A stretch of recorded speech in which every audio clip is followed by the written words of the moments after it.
The Committee on Foreign Affairs will come to order. Without objection, the chair is authorized to declare a recess of the committee at any point, and all members will have 5 days to submit statements, extraneous material, and questions for the record, subject to the length limitation in the rules. To insert something into the record, please have your staff email the previously mentioned address or contact full committee staff.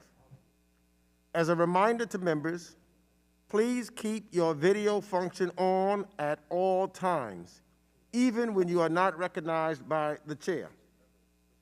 Members are responsible for muting and unmuting themselves. And please remember to mute yourself after you finish speaking. Consistent with House rules, staff will only mute members as appropriate when they are not under recognition to eliminate background noise. I see that we have a quorum, and I now recognize myself for opening remarks. Pursuant to a notice, we meet today to hear from Secretary Blinken on the Biden administration's foreign policy priorities. And I want to thank you, Secretary Blinken, for joining us this early in your tenure. I think all of us on the dais and who are here virtually appreciate this opportunity for dialogue. Your testimony today will no doubt expand on this administration's foreign policy strategic priorities as it views of the global landscape and how those views inform its diplomacy forward approach. It's also a chance for you to hear our views and concerns as part of the integral role that this committee plays in supporting successful U.S. diplomacy around the world. And I trust you appreciate that. From renewing American engagement in the world by rejoining the Paris Agreement, the UN Human Rights Council, and the WHO, the Biden administration has made one thing clear: America is once again back at the table. However, we do not return to the world as we last left it, but one where the United States must rebuild its credibility and demonstrate once more our capacity to promote democracy, the rule of law, human rights, global health, and prosperity. It is through these efforts that American leadership is at its finest, and under these principles that we can once again build multilateral coalitions to address our shared global challenges. America must once again demonstrate its willingness and capability to build successful coalitions that champion these fundamental values and thwart global threats. When, at its best, our nation has never shown reluctance to accept the moral obligation and exert U.S. leadership. Not only is that a moral obligation, it is in our own economic and national security interest to do so. Whether it's COVID-19 or the climate crisis, the issues of today show how interconnected we are and how interdependent we are. America alone or America only has not worked. Revitalizing the State Department is not a task for the department alone. Congress must resume our duties to regularly pass authorization legislation for the State Department, equipping it with authorities and flexibilities it needs, and signaling congressional intent and support on a number of State Department priorities. And that's why at the very first opportunity we had in this Congress to advance legislation, the committee once again passed a bipartisan, management-focused State Department authorization bill. But of course, the operations of the department will also be a reflection of its personnel, and personnel is policy. In a recent speech, Mr. Secretary, I'm so pleased to hear you say, quote, "We're operating in a diverse world, and our diversity is a unique source of strength that few countries can match. We don't have a diverse team. It's like if we don't have a diverse team, it's like we're conducting diplomacy with one arm tied behind our back," unquote. As chair of this committee, I've made addressing the lack of diversity at the State Department a central focus of our work. Recent data shows that African Americans constitute only 3.8% of senior executive service members, and only 3.1% are Hispanic. Similarly, our senior foreign service members, only 3% are Black, 5.9% are Hispanic, and 32% are women. So again, to use your words, Mr. Secretary, we are conducting diplomacy with one arm tied behind our back. The GAO's 2020 report on barriers to diversity at the Department of State found that minorities and the department are awarded fewer promotions than their white counterparts, even when accounting for education and years served. And this is throughout every stage of their career. Increasing the pipeline of minorities and women into the department alone, though, is not enough. We must also ensure there is an end to bias in promotions if we are to retain a diverse workforce at the mid and senior levels. These trends may have worsened over the last 4 years, but they did not begin in 2017. In many instances, these figures have either trended downward or stayed relatively unchanged for nearly 3 decades. With this administration's stated priorities to rebuild our depleted State Department and promote diversity, we have the opportunity to work collaboratively in strengthening our diplomatic workforce, both civil and foreign service. But the changes need to promote diversity, equity, and inclusion at the State Department will not be measured only in statistics. It must be marked by a shift in the culture, environment, and attitudes at the department that have perpetuated institutionalized discrimination. Disturbingly, we've heard reports of some State Department employees publicly espousing white nationalist, racist, or anti-Semitic views. While these views don't reflect the vast majority of the dedicated public service servants at the department, but even isolated instances can have a chilling effect on that student of color who's considering a career in diplomacy, or that new colleague who comes from a different ethnic or religious background than their coworkers. So, Mr. Secretary, I look forward to your testimony today, and I know talented colleagues on this committee are eager to engage with you and your department so that we can work collectively in close collaboration to make progress on our shared objectives. I now will recognize my friend and the ranking member of this committee, Representative McCall, for his remarks. Thank you, Mr. Chairman. Thank you, Secretary Blinken, for joining us today and for your early outreach to me as well. I look forward to working with you over the next 4 years. America's leadership in the world has never been more vital. Let me begin with China.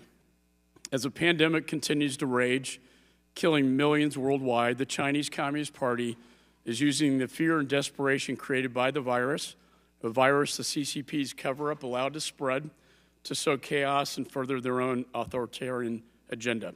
As I've said many times before, the CCP poses a generational threat.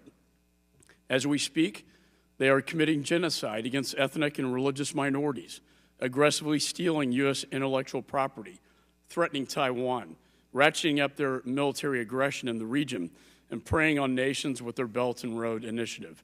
We also know the CCP wants to re-engineer the world. Xi promotes his Marxist ideology as a better way than democracy. On the same day, sir, that you gave your speech last week, Xi said the biggest source of chaos in the present-day world is the United States. This is why, and I know you treat them seriously, we cannot treat them as a normal adversary. And I wish you the best of luck in your discussions with them in Alaska, as that was just announced. We are truly in an ideological struggle fighting for democracy against authoritarianism and promoting freedom over oppression. For 40 years, we turned a blind eye to the CCP's nature in the hopes we could bring them into the community of nations. Unfortunately, it just didn't work. And as you said in your speech, quote, China is the only country with the economic, diplomatic, military, and technological power to seriously challenge the stable and open international system. And I agree with you, sir. And I stand ready to work with you and the President to confront them. Let me turn to Russia. I've repeatedly said that Mr. Putin is not our friend. And while the sanctions in response to Navalny's poisoning and wrongful detention were an important step, if this administration really wants to counter the Putin regime's malign influence, it must ensure that Nordstream 2 pipeline is never completed. And I want to be clear, if we allow this pipeline to be completed, it would be a tremendous victory for Vladimir Putin. Yet the mandatory sanctions passed with bipartisan, bicameral support and the last two national defense authorization bills have not been fully implemented. We are deeply concerned that the administration's strong statements opposing the pipeline are not being matched by equally strong actions. I hope you use the opportunity today to explain these sanctions and why they have not been fully implemented. There are multiple open source reports that work is occurring and detailing your plan to stop the completion of this pipeline. Let me turn from Russia to another adversarial threat, Iran. Under President Trump, the United States applied a maximum pressure campaign against Iran. President Trump's crippling sanctions gave President Biden and gives Biden an opportunity that we cannot afford to squander. Unfortunately, I fear we are headed down a path where that may not happen. So I really want to strongly recommend in the strongest terms to commit that any updated deal with Iran will include no sunset provisions, require anytime, anywhere inspections by the IAEA, including military sites, address Iran's ballistic missile program, require Iran to permanently cease its aggression in the region and to stop providing support to terrorist entities, and finally, demand Iran's release of all of our hostages. Above all, I want to encourage you to make sure that the deal has the buy-in of the American people this time around. And that means, I believe, it should be approved by the United States Senate as a treaty. As we speak, there are reports of violence against civilians in the Tigray region of Ethiopia and in Burma. And while we face yet another border crisis, criminal groups continue to transport illegal drugs into the United States, while socialist dictators destabilize our own hemisphere here. We are 10 years into a civil war in Syria with no clear end in sight, and the Taliban is killing innocent civilians and Afghan security forces at an unprecedented levels. All this while COVID continues to cause further instability in fragile nations, creating opportunities for terrorist organizations and other malign entities.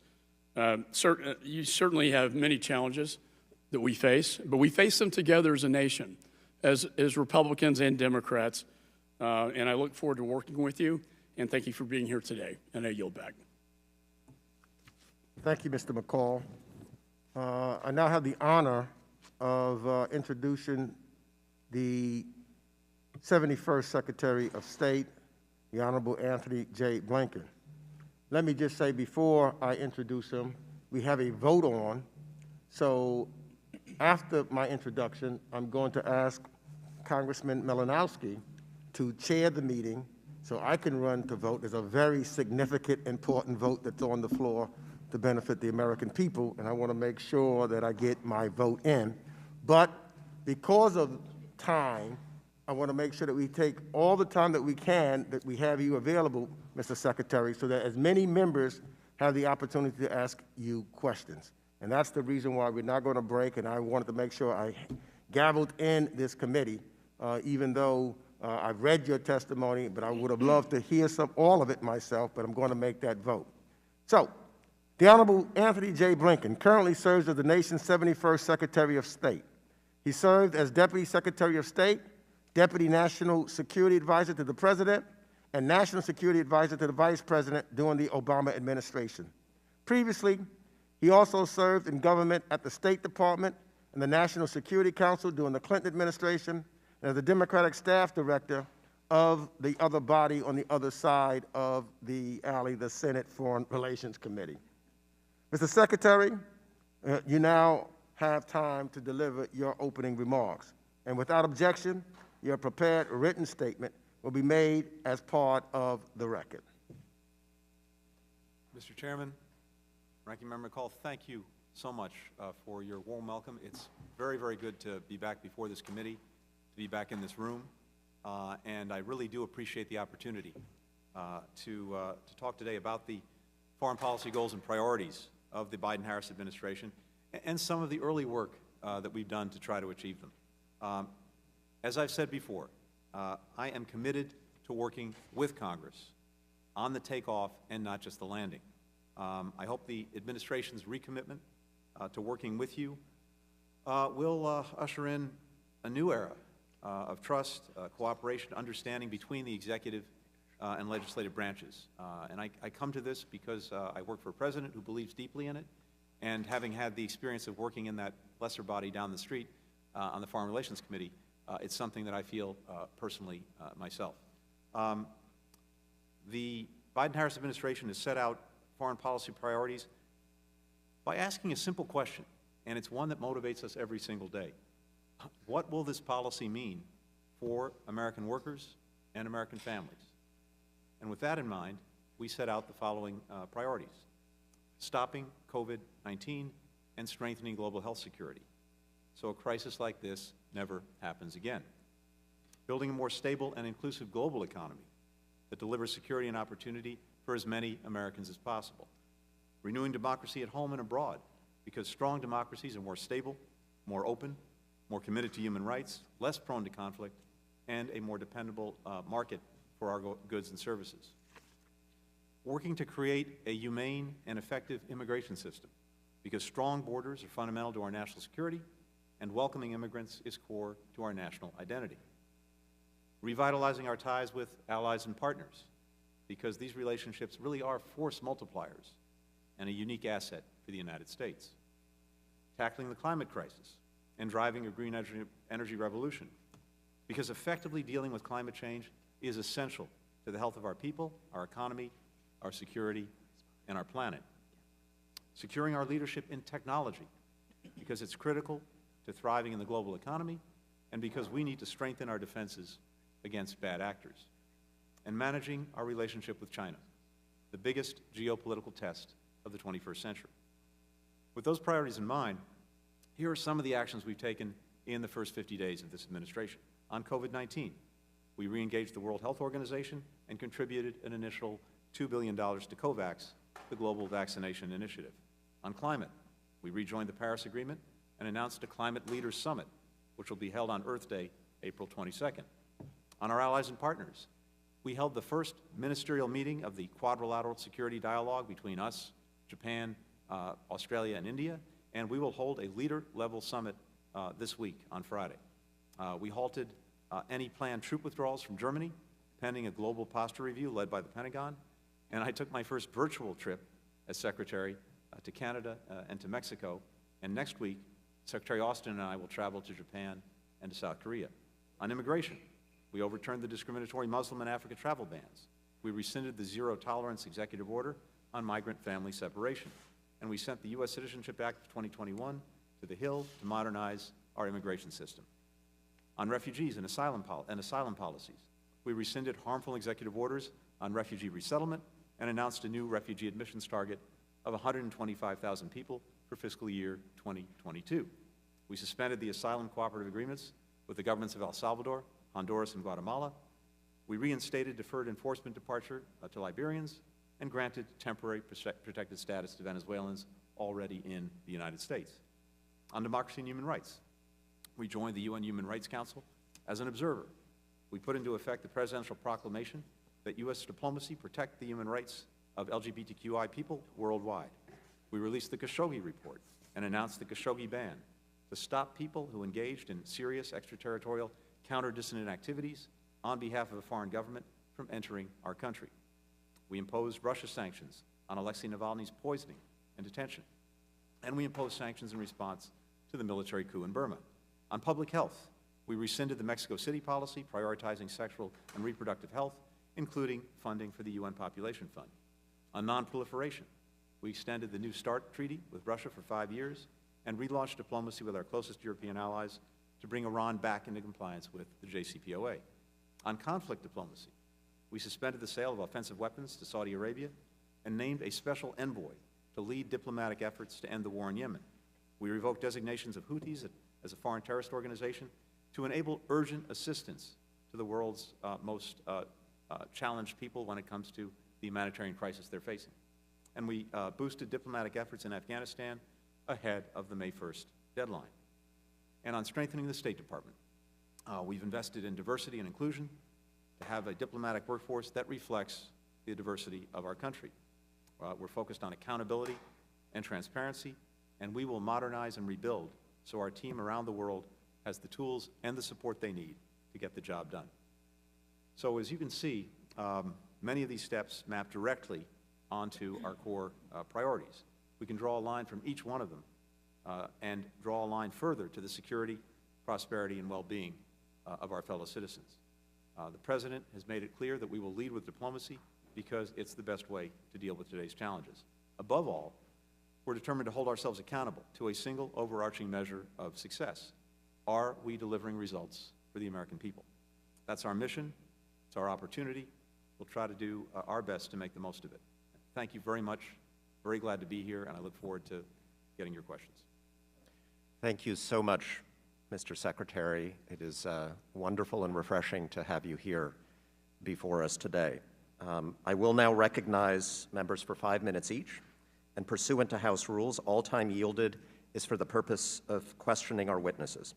I'll recognize members by committee seniority, alternating between Democrats and Republicans. If you miss your turn, please let our staff know and we'll come back to you. If you seek recognition, you must unmute your microphone and address the chair verbally and identify yourself so that we know who is speaking. I'll start by recognizing Representative Sherman of California. Thank you. Mr. Secretary, welcome back. It's almost 5 years since you were here before. I hope you come back soon, hopefully in a matter of weeks, so that all members of this committee will have a chance to have 5 minutes with you. I know that you have a hard stop that may prevent some of our colleagues from being able to address questions. I've got a lot of comments to make that I hope your staff or you can respond to for the record, and then, to shock my colleagues, I'll actually have a real question. Thank you for focusing on the worldwide effects of COVID. You should know that a number of the research projects designed to speed the production of vaccine or conserve it so that less can be used for each inoculation, a lot of that research isn't being done by people who say, well, it won't give us any results till May, and by then Americans will all be vaccinated. I hope that your department would push for those studies that will help the entire world get out of this pandemic. The Russian state has not been effectively sanctioned for its interference in our elections, the mass hack, and working with the Taliban to kill our troops. One way that you can do that the last administration actually did to a tiny and very flawed way is to use the chemical weapons statute to prevent Americans from investing in debt issued by the Russian government or its state-owned companies. That should increase their cost of borrowing by about ½ a point. That would be a real sanction, and certainly they've earned it. I hope you'll do what you can to turn down the temperature in the South China Sea. We don't need our naval vessels always 13 miles off the Chinese coast. I don't want to see their vessels 13 miles off the Los Angeles coast. I want to applaud the Biden administration for the paper you issued on refugees, especially the fact that it includes the Lautenberg Amendment, which is so important for Christians, Jews, and Baha'is from Iran to at least demonstrate what we already know, and that is that they face incredible persecution by the Iranian government. As co-chair of the India Caucus, and I'm sure joined by my co-chair, Mr. Shabbat, I'm pleased that President Biden will be participating in the Quad Summit just this Friday with the heads of state of India, Australia, and Japan.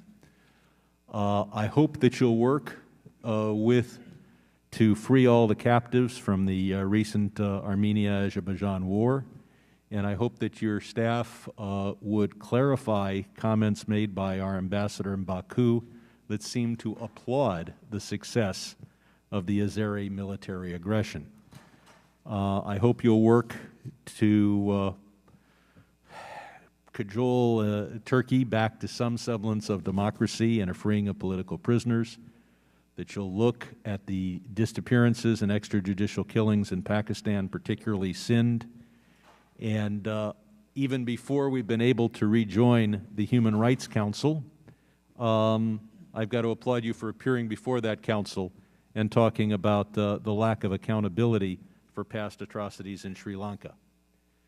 I hope that you'll seek whatever congressional change you need, and I don't think you need one, to reprogram the $134 million that we appropriated to the government of Burma, Myanmar. Clearly, that needs to be changed, especially not just for democracy, but for the Rohingya. Now, believe it or not, a question.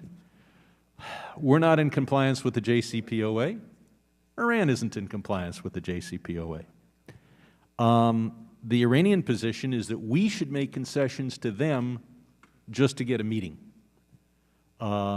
It's my understanding that our position is that we should come into compliance only as they, or after they, come into compliance with the nuclear safeguards. Can you assure us that we're not going to make concessions just to get a meeting? I can. That's a very good answer. And And do we expect that before we give them sanctions relief, that they will verifiably either be in full compliance with the JCPOA or be on a negotiated path toward full compliance? Yes. Those are such spectacular answers, I'm going to shock my colleagues and yield 14 seconds back to the chair.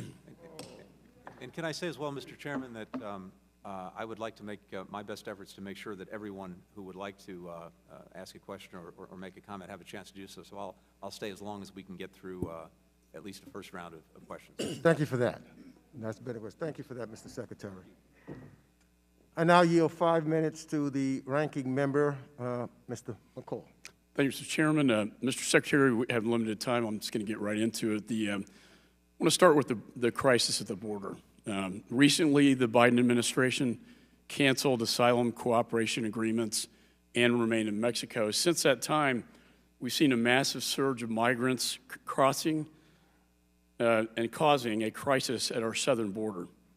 Why did the president rescind these agreements that were supported by our neighbors to the south? Thank you. As a general matter, I really want to defer to my colleague, Ali Mayorkas at DHS to deal with questions on immigration. I would just say with regard to those agreements, only one of them was actually in effect with Guatemala. You're correct that all three were rescinded. But the president is determined that we have a safe, orderly, and humane border. There's a lot of work that goes into making it such. It's going to take time to do that, and we very much look forward to working with Congress to try to achieve that, to have a rational asylum process, to have a refugee program that works once again to the best traditions of our country, and to make sure, again, that the border is safe, it is orderly, but it is also humane. But as I said, this takes time to do. In the meantime, we've also been very clear in saying to people, do not come to the United States now. Do not attempt irregular migration. You will not. Well, in my time, is, I'll question the Secretary of Homeland Security next week, but the messaging has been a little mixed, and I think it appears to be, we're open. And I live in a border state. I was a federal prosecutor. When you send that message down there, they're going to come, and they are coming, and it has created a humanitarian crisis down there. We have so many children that we cannot even detain right now. So let me move on to Nordstream 2. I recently sent you a letter requesting additional sanctions on the 15 entities reportedly working on Nordstream 2 pipeline.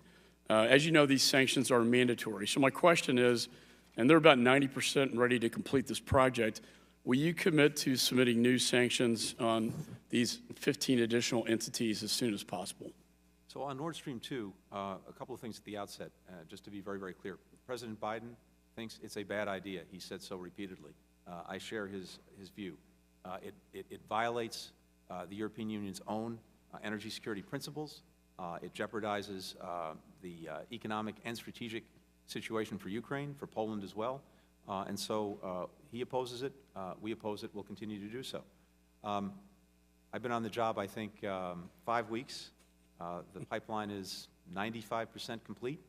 It started, construction started in 2018, so I wish we didn't find ourselves in the situation with a pipeline that's virtually complete. Yeah, and I agree, and I think sanctioning these 15 entities would be great. On Iran, I think negotiations are always best from a position of strength. You know that as a diplomat.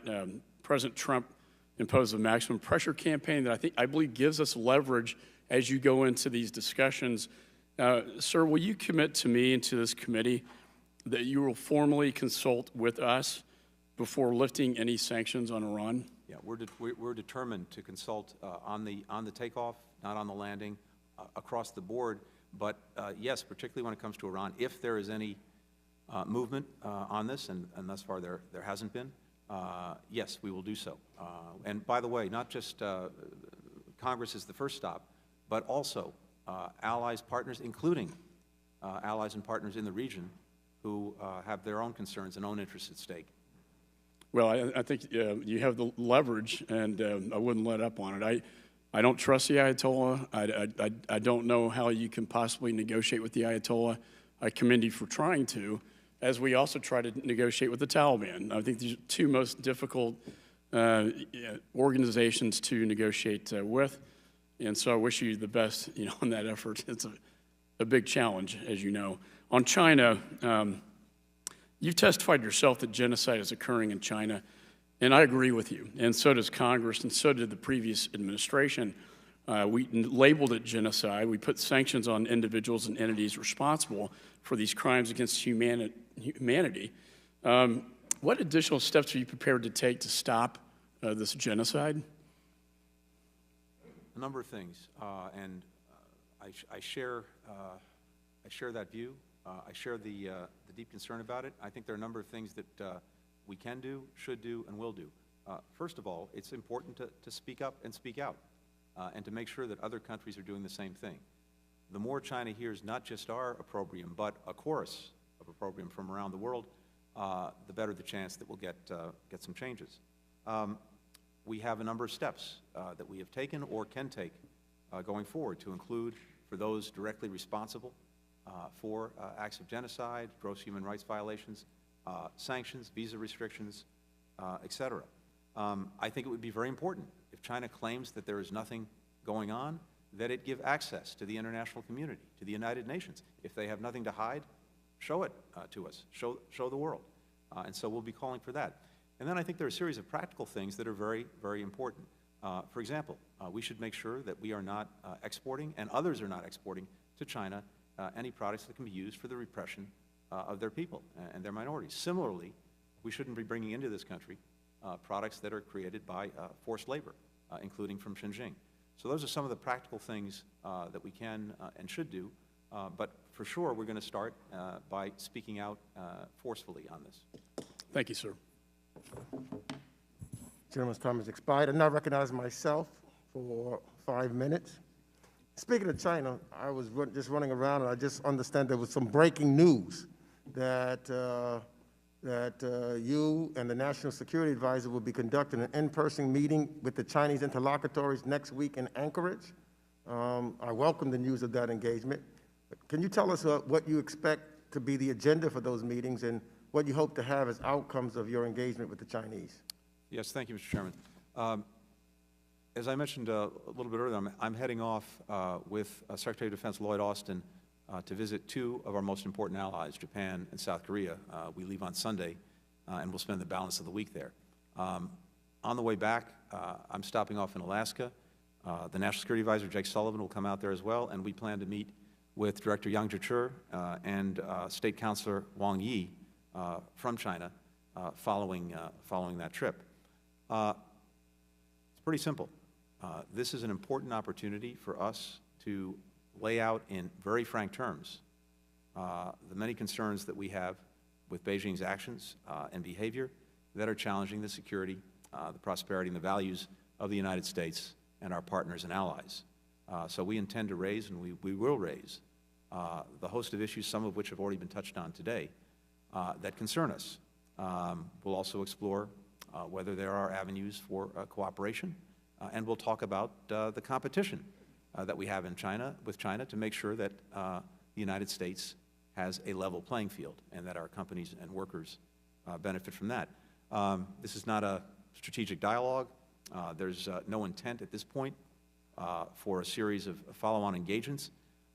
Those engagements, if they are to follow, really have to be based on the proposition that we're seeing tangible progress and tangible outcomes on the issues of concern to us with China. But this is an opportunity for us to put on the table Thank you for that. concerns we have and to hear theirs. Let me just ask you another quick question, limited time. You heard my opening statement, and I'm very concerned about diversity at the State Department. So I don't know whether you've done a review yet or not, but I'd like to ask you, what do you attribute to the disparity in promotions for racial and ethnic minorities? And beyond the establishment of a chief diversity officer, what do you plan on doing to address what many may call systemic discrimination at the State Department? Yeah, Mr. Chairman, I share that concern, and I've said this on several occasions. I will consider it a mark of my success or not during my tenure as Secretary, whether we've been able to put in place a much more sustainable foundation for advancing true diversity at the State Department to make sure that we have a foreign service and foreign policy workforce that looks like the country that it represents. And so, to your point, we will be appointing very soon the first Chief Diversity Officer and Inclusion Officer at the Department. That person will report directly to the Secretary of State. But beyond that, there is a significant, sustained effort that has to take place, not just on recruitment, although that's vitally important, but also on retention to make sure that once people come through the doors at C Street and are working there, they feel welcome, they feel included, they're contributing, because if they don't, they won't stay. And there has to be accountability, starting with the Secretary of State. And so we're going to have transparency in what we're doing, including making available to Congress the different numbers and assessments of our efforts. Let me, one other quick thing on this.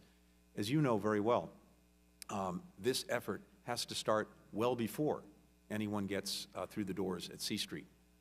We have to be able to have in the pipeline that leads to people taking careers in foreign policy and national security at the State Department, we have to be able to open people's imaginations and open their minds to the prospect that this would be a wonderful thing to do and a wonderful pursuit to which to dedicate their lives. And that means engaging in high schools, in colleges, across the board. I think you're going to see the State Department at all levels spending time in our own country to open people's minds to that prospect, and then finding ways to support them as they choose to make a career. Let me thank you for that.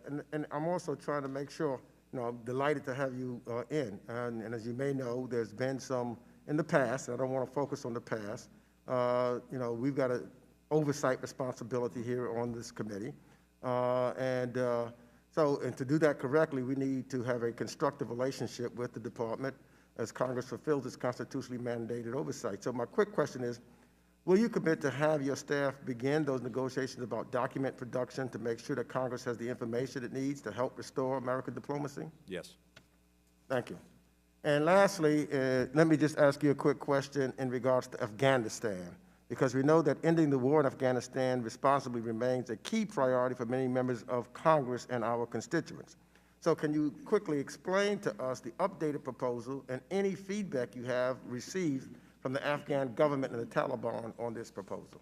The President's goal is very, very clear. It's to end the conflict, it's to bring our troops home, and it's to ensure that Afghanistan does not become a haven for terrorism and an ongoing threat to the United States.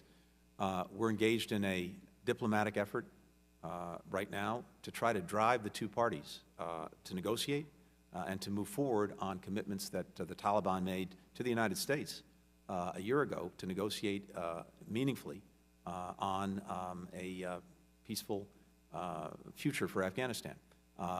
Not only are we doing that, as important, we're enlisting other countries, the United Nations in that effort. Many of Afghanistan's neighbors have a real stake in its future and influence with the parties.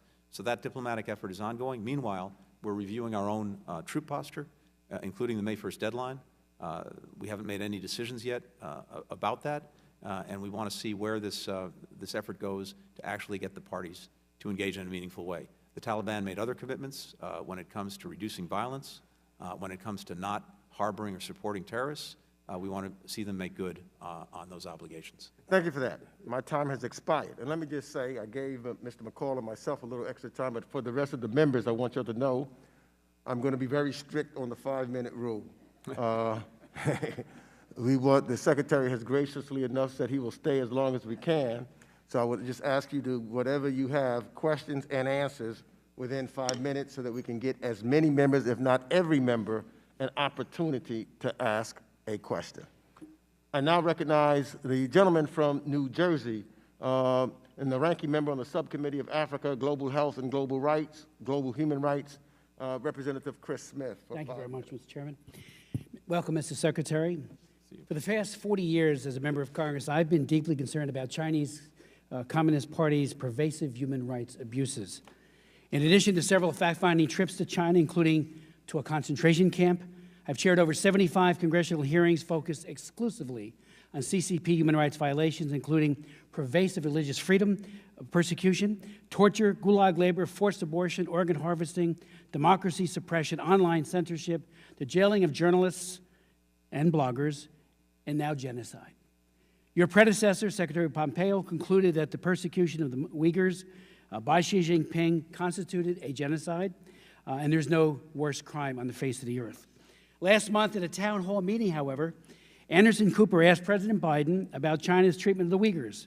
The president gave a troubling response and said, quote, "Culturally, there are different norms that each country are expected to follow," close quote. An answer that was eerily reminiscent of President Obama's cultural norms defense of Chinese President Hu Jintao, which was roundly criticized by human rights defenders everywhere, including a January 19, 2011 editorial by the Washington Post called "President Obama Makes Hu Jintao Look Good on Rights." You did say again today, and you said in your Senate testimony, how you believe China was committing genocide, and Ned Price at State was asked whether or not it was ongoing, and I do believe you think it's ongoing, and I hope you would comment on that, and that you would, and whether or not a real cost for these crimes, these horrific crimes, would be imposed. Will you retain the entities list, for example? We have legislation that's pending that would make it a presumption against any product coming out of Xinjiang that it shouldn't come here because we can't determine whether or not its origin was by forced labor. In like manner, as the author of the House-passed Hong Kong Human Rights and Democracy Act, will you impose a serious cost on Xi Jinping and others for destroying Hong Kong's democracy, jailing great leaders like Joshua Wong, and conducting farcical show trials against some of the greatest human rights defenders on earth, like Martin Lee? Finally, Mr. Secretary, in 1984, I offered the first of several amendments that I've offered over many decades to condition population control funds away from organizations that support or co-manage coercive population programs. Now, as you have said today, and as we know from the executive order by the President, there was an order designed to resume foreign aid to organizations like the UN Population Fund that have been found repeatedly to be in violation of Kemp Caston's non-coercion policy. I'm especially concerned that as a senator, President Biden voted against a resolution in September of 2000 simply criticizing China's barbaric one-child-per-couple policy. And as vice president, he told students in China in 2011, and I went over to the floor and gave a speech on this, that he was empathetic and fully understood and wouldn't be second-guessing that cruel policy that crushes women. Also, because of China's limitation policy, tens of millions of girls are missing, dead, the girl child, simply because of being a girl, a female, because of sex selection abortion. I would hope we would stand with the oppressed. I have had hearings here with women, then I'll go to your answer, who have been forcibly aborted, got here through asylum, and they tell their stories. It's unbelievable how horrible, and that legacy, that trauma carries through in their lives for the rest of their lives. We should be standing with the oppressed against the oppressor. Yield. Thank you, and I appreciate everything you've said. We are determined to put human rights and democracy back at the center of our foreign policy, to make sure that, as well, we have the tools that we need to be most effective in advancing human rights and democracy. One of the things I'm grateful for are some of the tools that Congress has given us to do that, including, for example, Global Magnitsky, which has been usually helpful in these efforts. But other authorities, sanctions authorities, and so on, to penalize those directly responsible for committing human rights abuses and other atrocities. As I was saying earlier, I think we have to start from the proposition that the most important first step is for us to speak up and speak out. And we are, and we will. And we also want to make sure that we're building coalitions of like-minded countries who share these deep concerns about human rights abuses in China, or for that matter, anywhere else. But then, to your point, to actually take action and apply the tools that we have to see if we can make a meaningful difference. We're The committed gentleman's time has to expired. working with you to find ways to do it more effectively. Thank you. The gentleman's time has expired. I now recognize the Chair of the Subcommittee on the Western Hemisphere, Civilian Security, Migration, and International Economic Policy, Representative Albio Series of New Jersey, for 5 minutes. Secretary Blinken, thank you for testifying today, and congratulations. As chairman of the Western Hemisphere Subcommittee, I look forward to working with you and your staff to deepen United States engagement in Latin America and the Caribbean. As you know, U.S. policy towards Cuba is deeply personal to me. I have firsthand experience of what it is to live under the Castro dictatorship. I came to this country when I was 11 years old. I still have memories of the military coming through, searching my house, accusing my father of hoarding merchandise. I have all these memories, and I have made it my priority when I came to Congress to promote democracy and human rights all over. But I've been encouraged by the statement that President Biden and the White House officials have made regarding the need to put democracy and human rights at the center of our policy towards Cuba.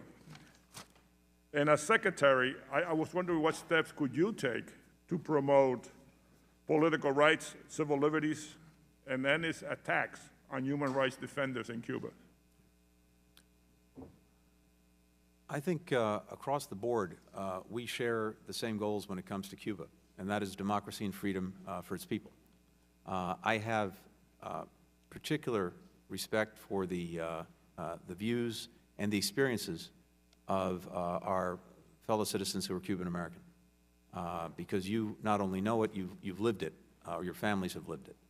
So this is something that resonates with me.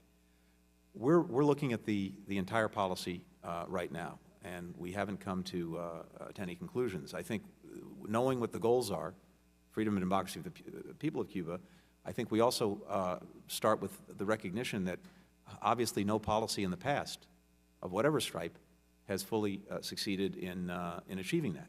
So we're going to be reviewing the policy. We want to do it in close consultation with Congress, and particularly with members who know these issues so well.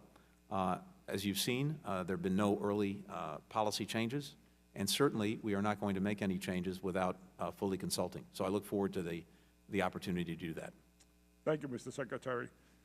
You know, on January 1st, Congresswoman Norma Torres and I sent a letter to President Biden to prioritize the corruption and the protection of human rights, especially in Central America. I assume that we are also applying the same democracy and human rights to the region in Central America. Yes, very much so. Venezuela, as obviously is going to come up. I had a hearing on Venezuela the other day.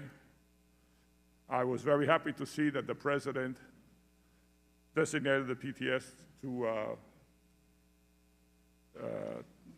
the Venezuelans, about 320,000 of them here in this country.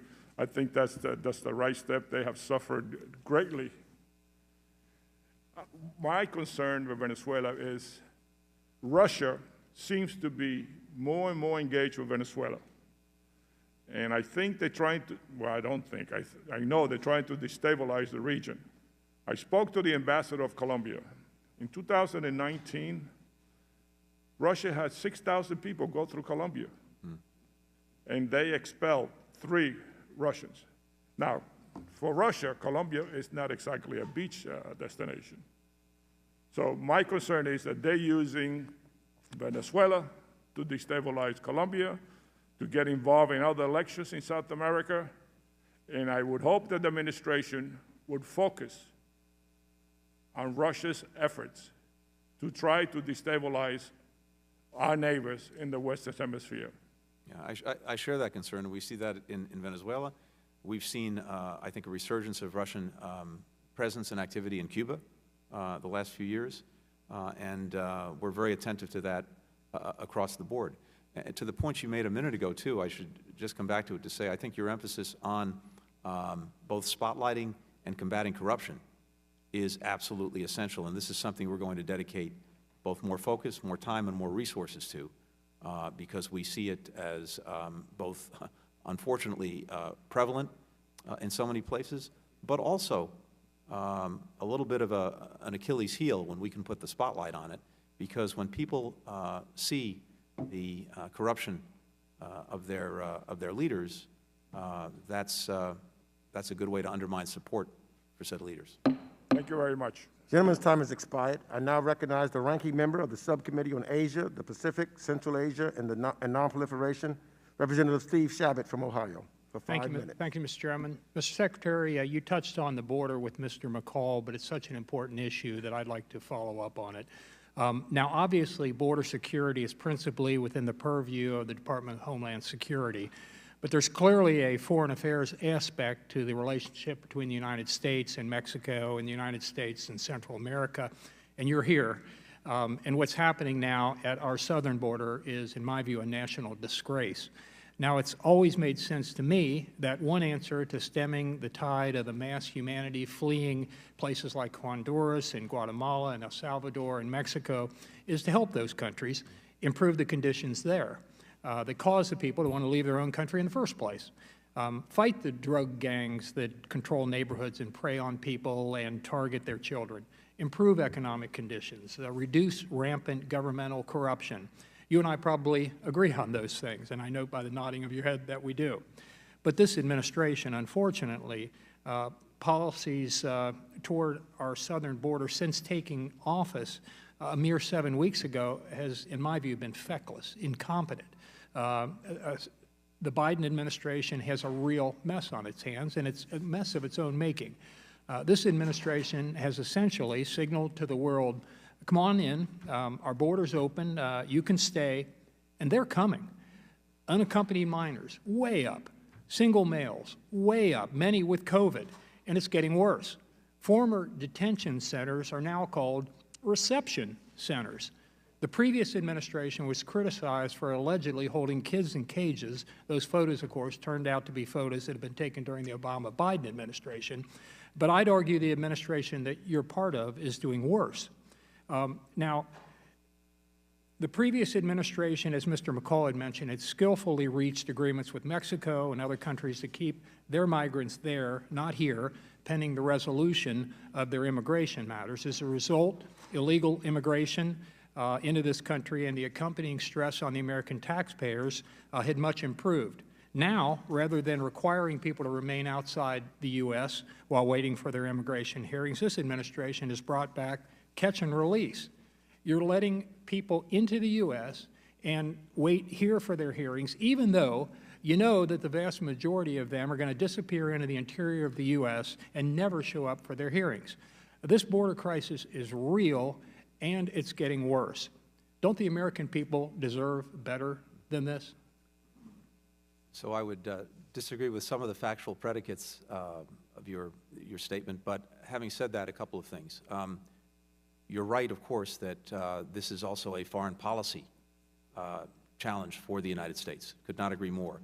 And in the early going, we've had intensive engagement with all of the countries in the Northern Triangle. I've spoken to all of my counterparts, and of course with Mexico, where President Biden has had a virtual visit, a virtual summit meeting with President López Obrador.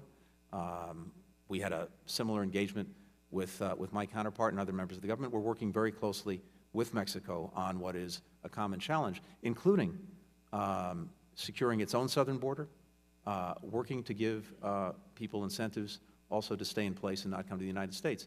To your point as well, where we very much agree, and I'd welcome an opportunity to work with you and other members of the committee, we have to deal with the drivers of migration, to your point. And I think there is real opportunity there to do that. When President Biden was vice president, as you may remember, he led an effort, very successful effort, a bipartisan effort with Congress to secure significantly more resources to help Guatemala, Honduras, and El Salvador deal with some of these drivers, whether it came to security, whether it came to corruption, whether it came to economic opportunity. And we did this in a way that was not simply throwing money at the problem, but demanding concrete reforms from these countries that actually materially improved the situation for people there and took away some of the incentives for them to come to the United States.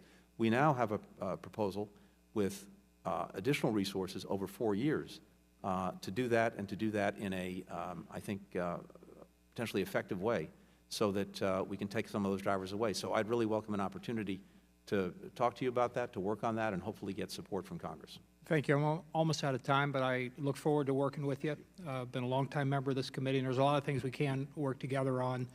Look forward to doing that. Appreciate that. Mr. Chairman, I yield back.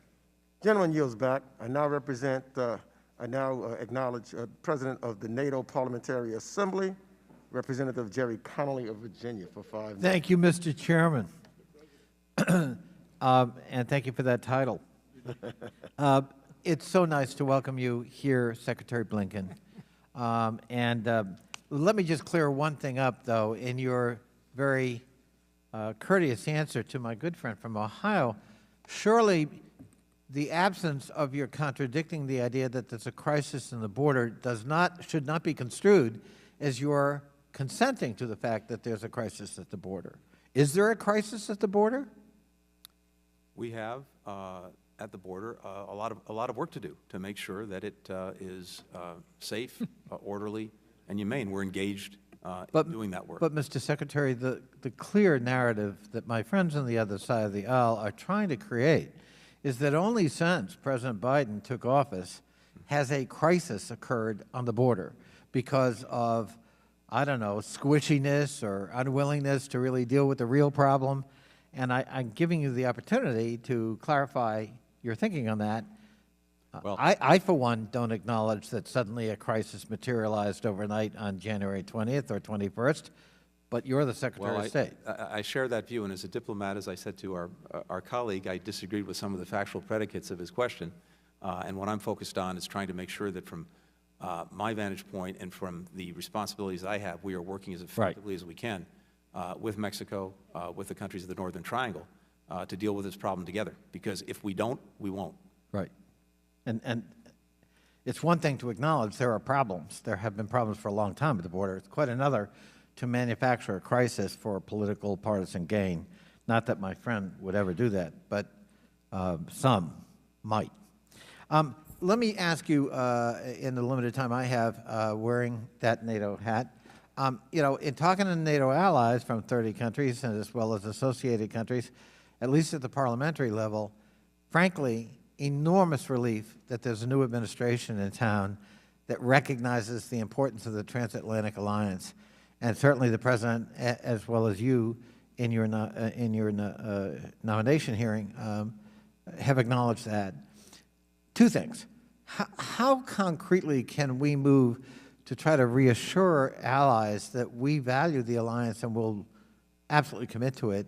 And secondly, what do we do about democratic resilience within the alliance? We see backsliding, and there are a number of us who believe that we actually have to have structures within NATO that advocate for those shared values we call democracy. Mr. Secretary. I very much share that view, and we have in President Biden, as you know, someone who believes strongly in NATO, in the alliance, the most successful alliance in history, and something that he sees as the glue that joins us to Europe. And so this is something, as you know, he spent a lot of time on himself in the past, and he is doing so now as well. I've been working the phones in the absence of being able to travel, although that's about to change. And I've engaged with virtually all of our NATO partners, or certainly many of them, and have heard the same thing that you're hearing, a thirst, a desire for the United States to be re-engaged, and we are. I think you're exactly right, though, that we're seeing, unfortunately, more than unfortunately, tragically in some cases, democratic backsliding, not just in Europe, but indeed in many places around the world. Freedom House put out its annual report that continues to show that we're now on basically a 15-year democratic recession around the world. And the President believes very, very strongly that, one, we have to make sure that we're getting our own democratic house in order if we're going to lead by the power of our example. But two, we need to work with other democratic countries to strengthen their resilience. One thing that we're going to do, the President has talked about this, and we're working through it now. We will convene a summit of democracies, probably toward the end of the year, to bring together the democratic community, to look both at the challenges that we're each facing at home, and to see if we can learn some lessons from each other, because even though they're distinct and different, there are some common denominators. But second, to look at what the democratic agenda should be from challenges coming from the outside, and how we can work more effectively together to ward them off. But I would just say one thing in addition to this, because I really think it's important for a common responsibility for all of us. When we see democracy being challenged by China or by Russia, one of the things that they're trying to do constantly is not just to divide us from other democracies, but of course to divide us from ourselves, and in particular to try to make the case that the system that we all believe in and are dedicating our lives to professionally doesn't work, and that their systems are better. The gentleman's time has expired. We can demonstrate together that democracy actually delivers for our people and for other democracies. That is the single best answer and response to this effort by autocratic countries around the world to try to make the case that democracy doesn't deliver and autocracy does. So I hope we can work on that together, because that's the path to success. The gentleman's time has expired. I now recognize the ranking member of the Subcommittee on the Middle East, North Africa, and Global Counterterrorism, Representative Joe Wilson of South Carolina, for 5 minutes. Thank you, Mr. Chairman. And Mr. Secretary, thank you for being here today. The International Criminal Court has taken actions leading to the unjustified prosecution of American and Israeli nationals, despite neither country being a member of the court. Most recently, the ICC issued a ruling that had jurisdiction to try Israelis for alleged war crimes in Palestine. I appreciate your statement opposing the recent moves by the ICC. What are the steps the State Department is taking to counter these recent actions, and how will you work to prevent ICC prosecutions of Americans or Israelis? Thank you for the question. I appreciate it. We of course share the goal, the broad goal of accountability for international atrocity crimes. That's not the issue. In the case that you raise, as well as the attempt to assert jurisdiction over American troops in Afghanistan, we have strongly opposed those assertions of jurisdiction. It's been our view, it remains our view, that jurisdiction is reserved when a state consents to it, or if there's a referral by the United Nations Security Council. Neither is true in the case of Israel and the Palestinian matter that you just mentioned, nor is it true in the case of Afghanistan. We have the capacity ourselves to provide accountability when those issues arise. And so we will continue to make clear our opposition. I think the question for us, and it's an appropriate one, is how can we most effectively do that? And that's something that we're looking at right now. I think we've spoken out, we've been clear, and we'll see going forward how we can most effectively engage the ICC to avoid these assertions of jurisdiction when they're not warranted. Well, thank you very much. On behalf of my constituents, also my youngest son served in Afghanistan, so I identify as a family member of the threats of the ICC, what they could mean to the American people. Additionally, in the past several months, we've truly seen historic efforts being made with Israel's relationship with their Arab neighbors. The UAE, Bahrain, Morocco, and Sudan have joined Egypt and Jordan in establishing or moving toward full diplomatic relations with Israel, paving the way for peace through recognition and engagement rather than isolation and boycotts of Israel. How do you plan on strengthening the budding relationships between Israel and UAE, Bahrain, Morocco, and Sudan? And are you going to encourage other Arab and Muslim nations to make peace with Israel? The short answer to the second part of the question is yes, absolutely. And let me just say that we applaud the steps that have been taken toward normalization with Israel by a number of countries, including the United Arab Emirates, Bahrain, Sudan, Morocco. These are very important, and we want to build on them. That's terrific, and because it's a dream come true to see the level of stability in the Middle East that many of us thought could never occur. unfortunately, then we go to Nordstrom 2, and that is, do you agree that Nord Stream 2 pipeline is a Russian malign influence project, if completed, that would threaten European and U.S. security? Yes, I think as we were discussing a little bit earlier, we oppose, the President opposes Nord Stream 2. He's been clear about this for some time. So have I. And unfortunately, the pipeline, as you know, is 95% complete. But we are making clear that we stand against its completion. We issued an initial report and sanctioned the leading pipe-laying ship, and we continue to review other possibilities for sanctions going forward. And I appreciate you actually referenced the threat to Poland. Yep. What about a threat as already with the aggression in Ukraine? Yeah. There too, and this is something that I worked on a lot when I was last in the Obama-Biden administration.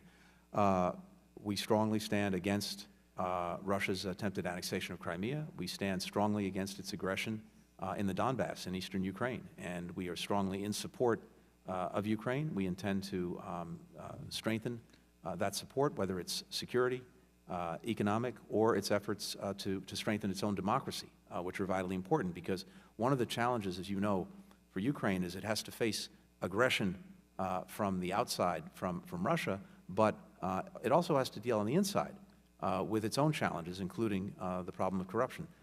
We're determined to work on all of that. Hey, another alternative would be Azerbaijan to Bulgaria, the Black Sea, with pipelines, and I urge you to make every effort on that. I yield back. Gentleman's time has expired. I now recognize the chair of the Subcommittee on the Middle East, North Africa, and Global Counterterrorism, the representative from Florida, Mr. Deutsch. Thank you, Mr. Chairman. Thank you, Mr. Secretary, for being here. It's a pleasure to welcome you to the committee today. I want to first thank you for your statement yesterday on the 14th anniversary of the disappearance of my constituent, Bob Levinson. Thank you for speaking to the Levinson family. Bob deserves his final resting place to be here in this country that he loved so much with his beloved and remarkable family. I'm also appreciative of your commitment to implementing the Robert Levinson Hostage Recovery and Hostage Taking Accountability Act, and I look forward to working with you on that. There are at least 45 publicly known cases of Americans being held around the world. They deserve the full attention of our government, and as we deal with Iran, the return of Americans must be at the top of the list. Now, on Iran, you've been clear and were today with Mr. Sherman and your commitment to not get back in the JCPOA without Iranian compliance. You've also talked about the need to work with our allies to address making the deal stronger and longer, address some of the rapidly approaching sunsets, and tighten the inspections. There are some people, Mr. Secretary, who think we should get back in the JCPOA immediately, regardless of what the Iranians are doing. You are not one of them. There are also people who believe that we have to address everything, nuclear and non-nuclear, all of them, right at the start before returning to the deal. You've committed to building on the nuclear agreement to address the non-nuclear issues. We've got to find a path forward that can achieve all of our shared goals. You offered to sit down with Iran, as we talked about earlier. They said no and proceeded to begin using advanced centrifuges to enrich past JCPOA levels. The question is, can you lay out some thoughts on how to go forward, given Iran's refusal to engage? What do we do to build upon the JCPOA, lengthen and strengthen it, and address these other non-nuclear issues? Thank you very much. First, if I could, just on the question of hostages, because this is something that I know you feel very strongly. It's something I feel very strongly too, and it is a priority for me to do everything I possibly can to bring home every American who is being held hostage or is otherwise being illegally detained in a foreign country, wherever that is. And one of the first things that I did, I think, on my first week on the job was to meet virtually with almost all of the families who have loved ones who are being illegally detained or held hostage abroad. As you noted, I had a chance to spend some time with the Levinson family this week. The Canadians have launched a really significant initiative, I think, that we should all try to work on together to build on, and that is to bring countries together to stand against the arbitrary detention of people for political purposes around the world. I would hope that over time, more and more countries will sign on to that proposition, and we will isolate the countries that continue to engage in these practices. With regard to the JCPOA, let me just say quickly a couple of things. First, we have to deal with the world as it is now. And the world as it is now is this. Whatever one's views of the agreement, and my own views are clear, but I know others disagree, but on its own terms, in terms of putting Iran's nuclear program in a box and cutting off its pathways to producing fissile material for a nuclear weapon on short order, it was succeeding. Our intelligence community said so, the international inspectors said so, and when we pulled out of the agreement, the Iranians then, of course, have a vote in this too, and have started to lift the constraints that were imposed on them by the agreement. As a result, we're now in a place where, under the agreement, the so-called breakout time, the amount of time it would take them to produce enough fissile material for one weapon, had been pushed past a year. Now, according to public reports, it's 3 to 4 months, and potentially getting shorter and shorter as, and if they continue to take steps to turn on aspects of their program that the JCPOA turned off. So I think we have an interest in getting Iran back into that nuclear box, because think of it this way.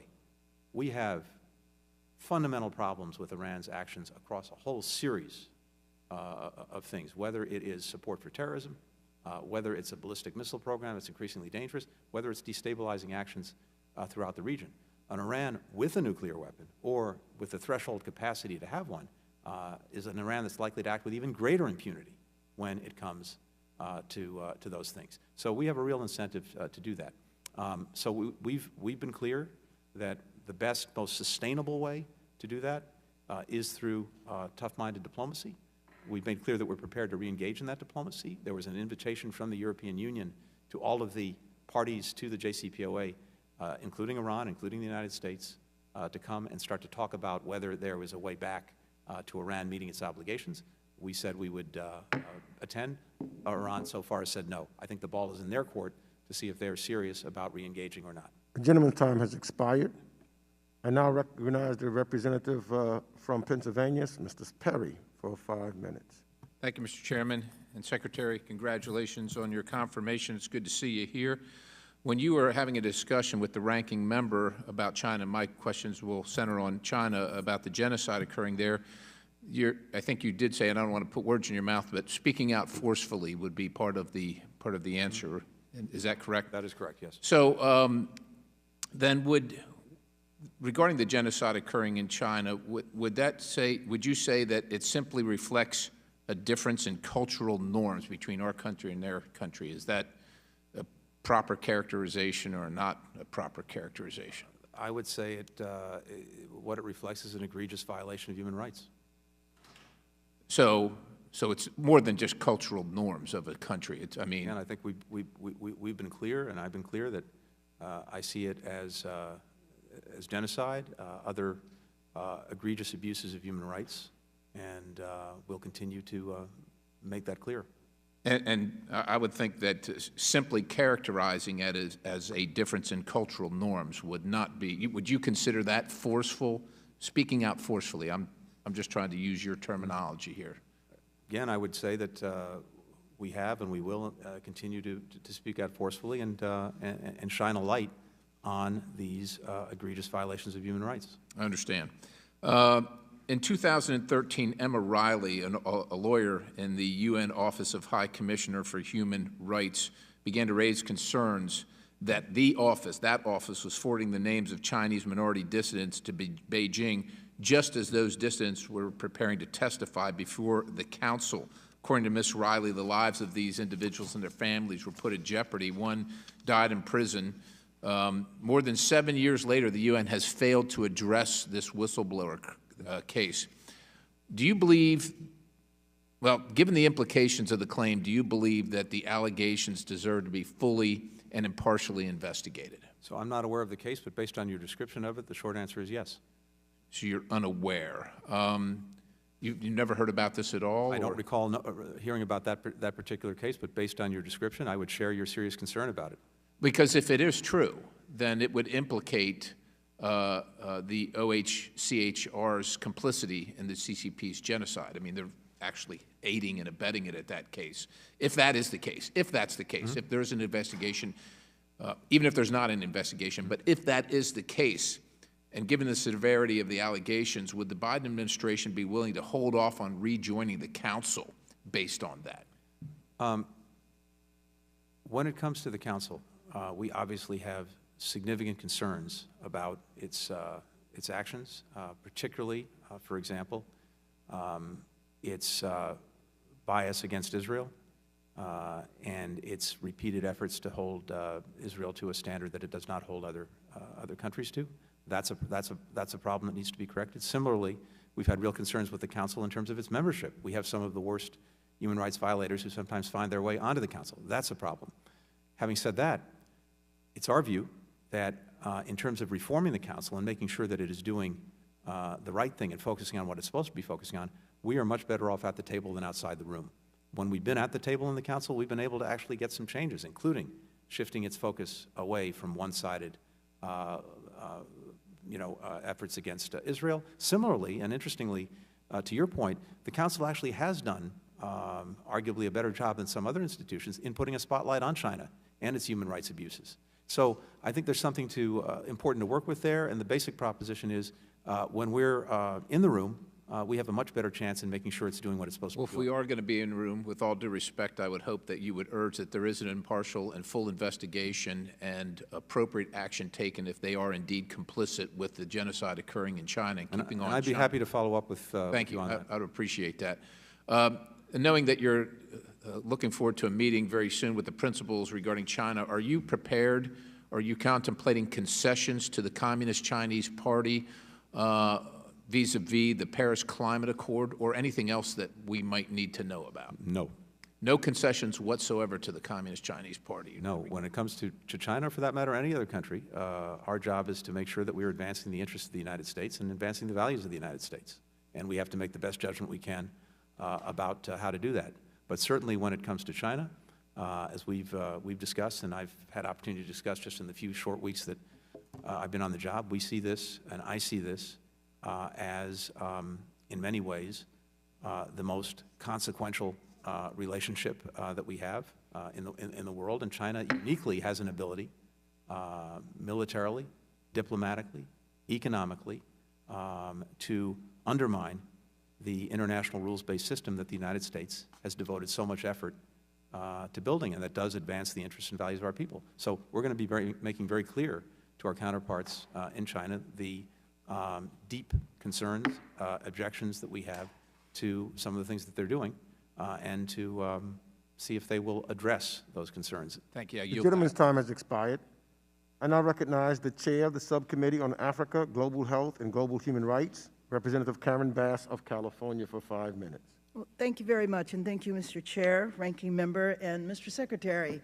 I really appreciate you coming here today and your openness to engage with us in a dialogue. So I hope to get through 3 quick questions. And one is concerning COVID. Very excited that we're finally getting a handle on it in our country, but we know we have the obligation worldwide. We're already dealing with the mutation from South Africa, and so my question to you is that how is the Department of State working with the administration and other agencies to enhance access to the vaccine globally?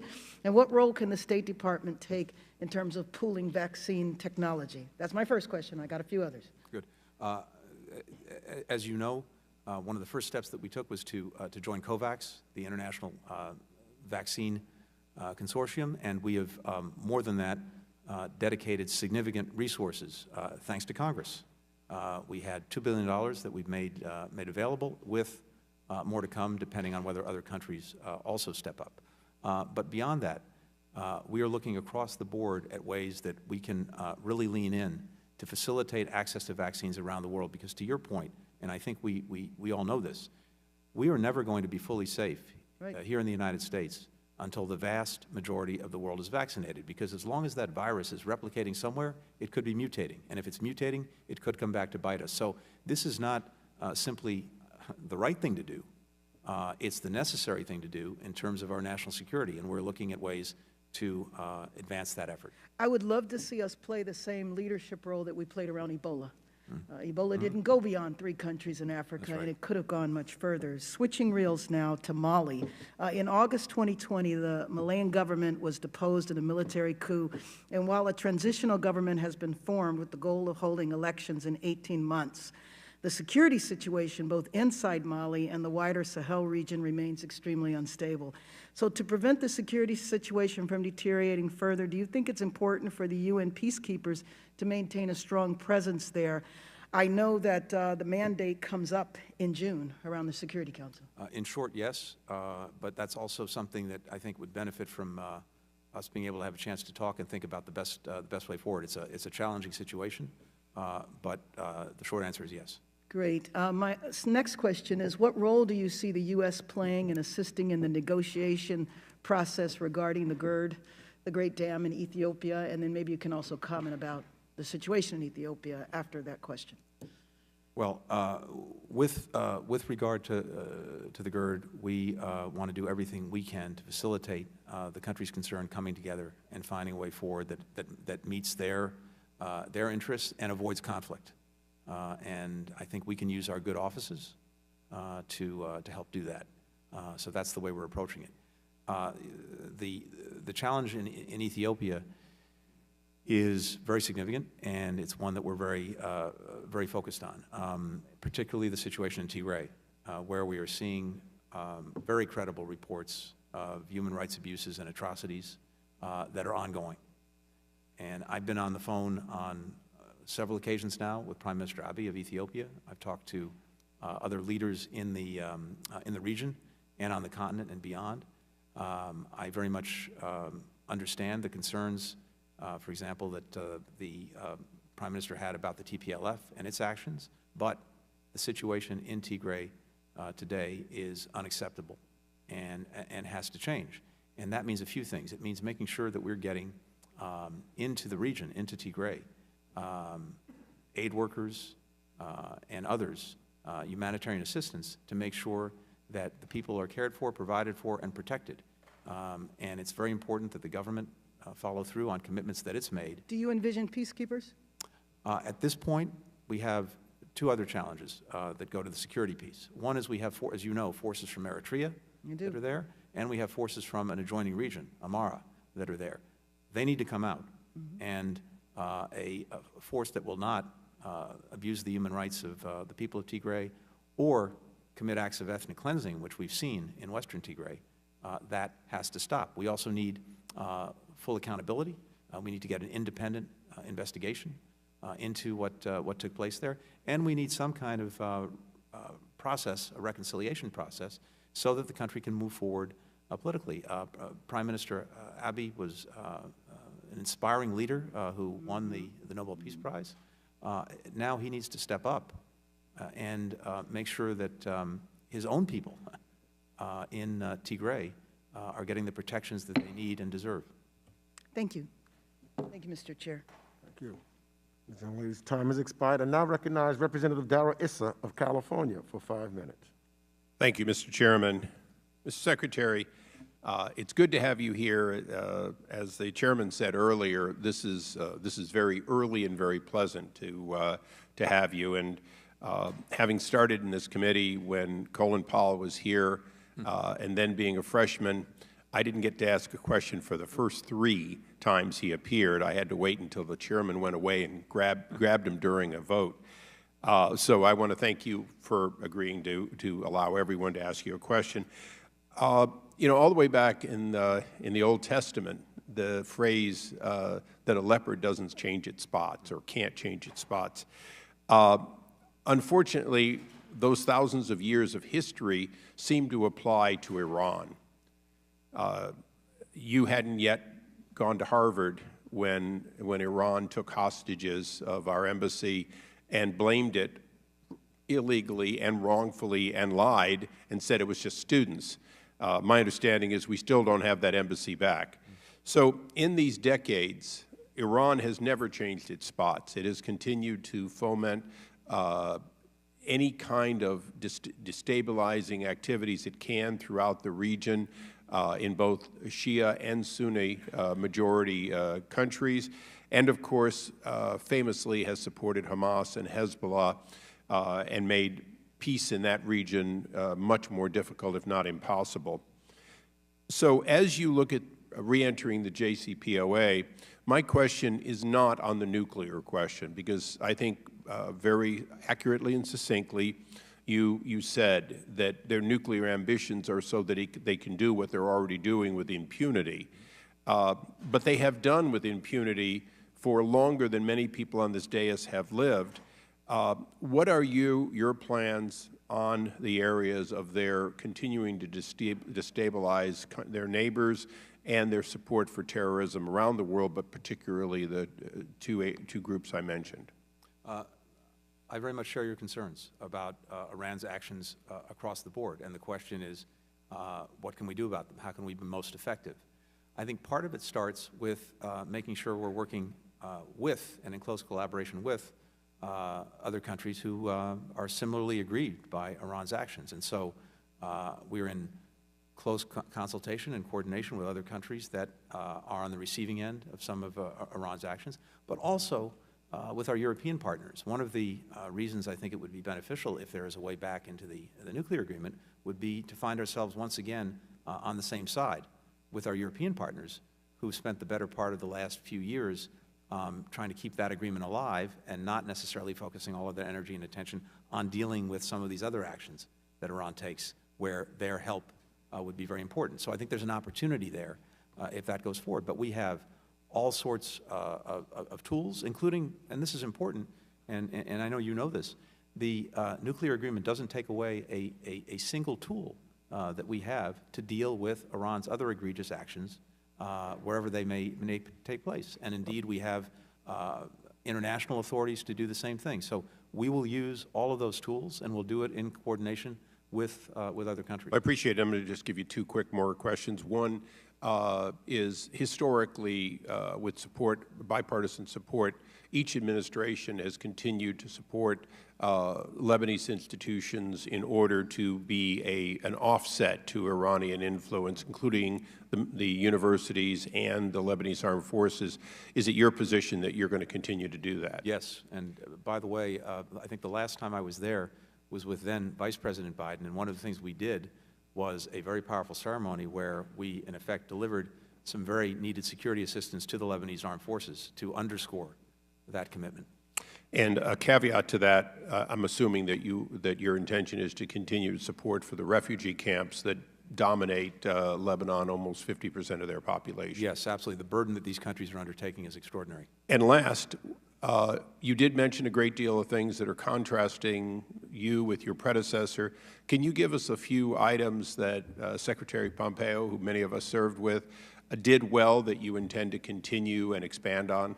Sure, and I actually had a terrific conversation with Secretary Pompeo during the transition. We spent some time together going through a lot of things about the State Department itself, our foreign policy more broadly. I think he's, for just to cite one example, he did a very good job in trying to help bring the State Department into the 21st century when it comes to the use of technology and empowering some of our people with technology, something we really want to follow through on. And as we were talking about earlier, I think the initiatives that led to steps by countries to normalize relations with Israel were a very good thing and something we want to build on. Thank you, Mr. Chairman. I now recognize the chair of the Subcommittee on Europe, Energy, and the Environment and Cyber, Representative Bill Keaton of Massachusetts, for 5 minutes. Thank you, Mr. Chairman. Thank you, Mr. Secretary. I'm pleased to see seated behind you my former colleague and Foreign Affairs Advisor, Naz Darakalu. And I also want to thank you, too, for your work for the Paul Whelan family. Paul has been unjustly imprisoned for over 2 years by the Kremlin, and your recent meeting with not just their family, but all the families in a similar situation. Secretary, I think it's generally understood that our greatest adversary is China. And this is really an historic contest. It's one beyond our countries. That's one of authoritarianism and democracy at its foundation. And the greatest weapon they wield is the coercive and predatory economic policies that they have undertaken so aggressively. The stakes couldn't be higher. But we have one thing that China doesn't have.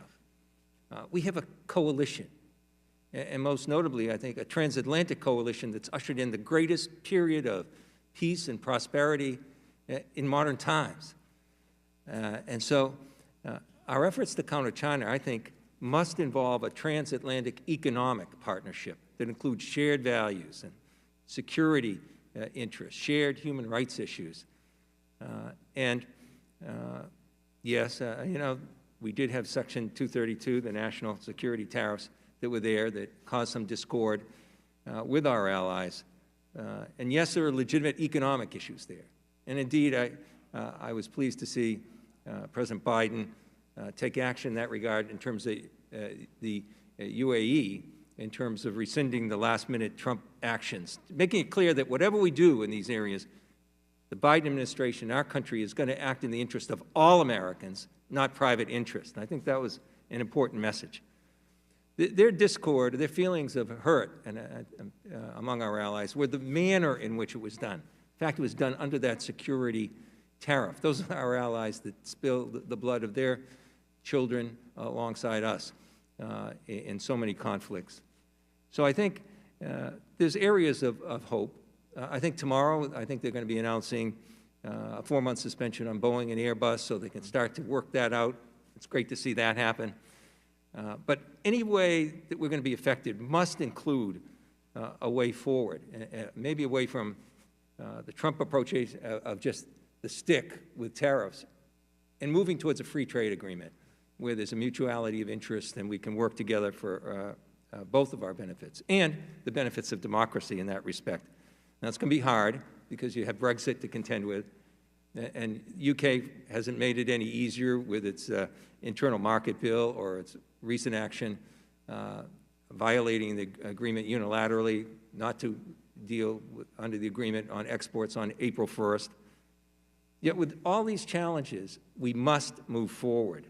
I think it's one of our most important priorities if we're going to deal with our security issues, deal with China, deal with economic vitality going forward. So what are the prospects you see for success in this area despite all those challenges? And how is it so important in terms of foreign policy that we move forward on this? I very much agree with the premise of the question. And I'd say one way we're going to succeed is if we get our terrific U.S. trade representative on the job. So hopefully that happens very quickly.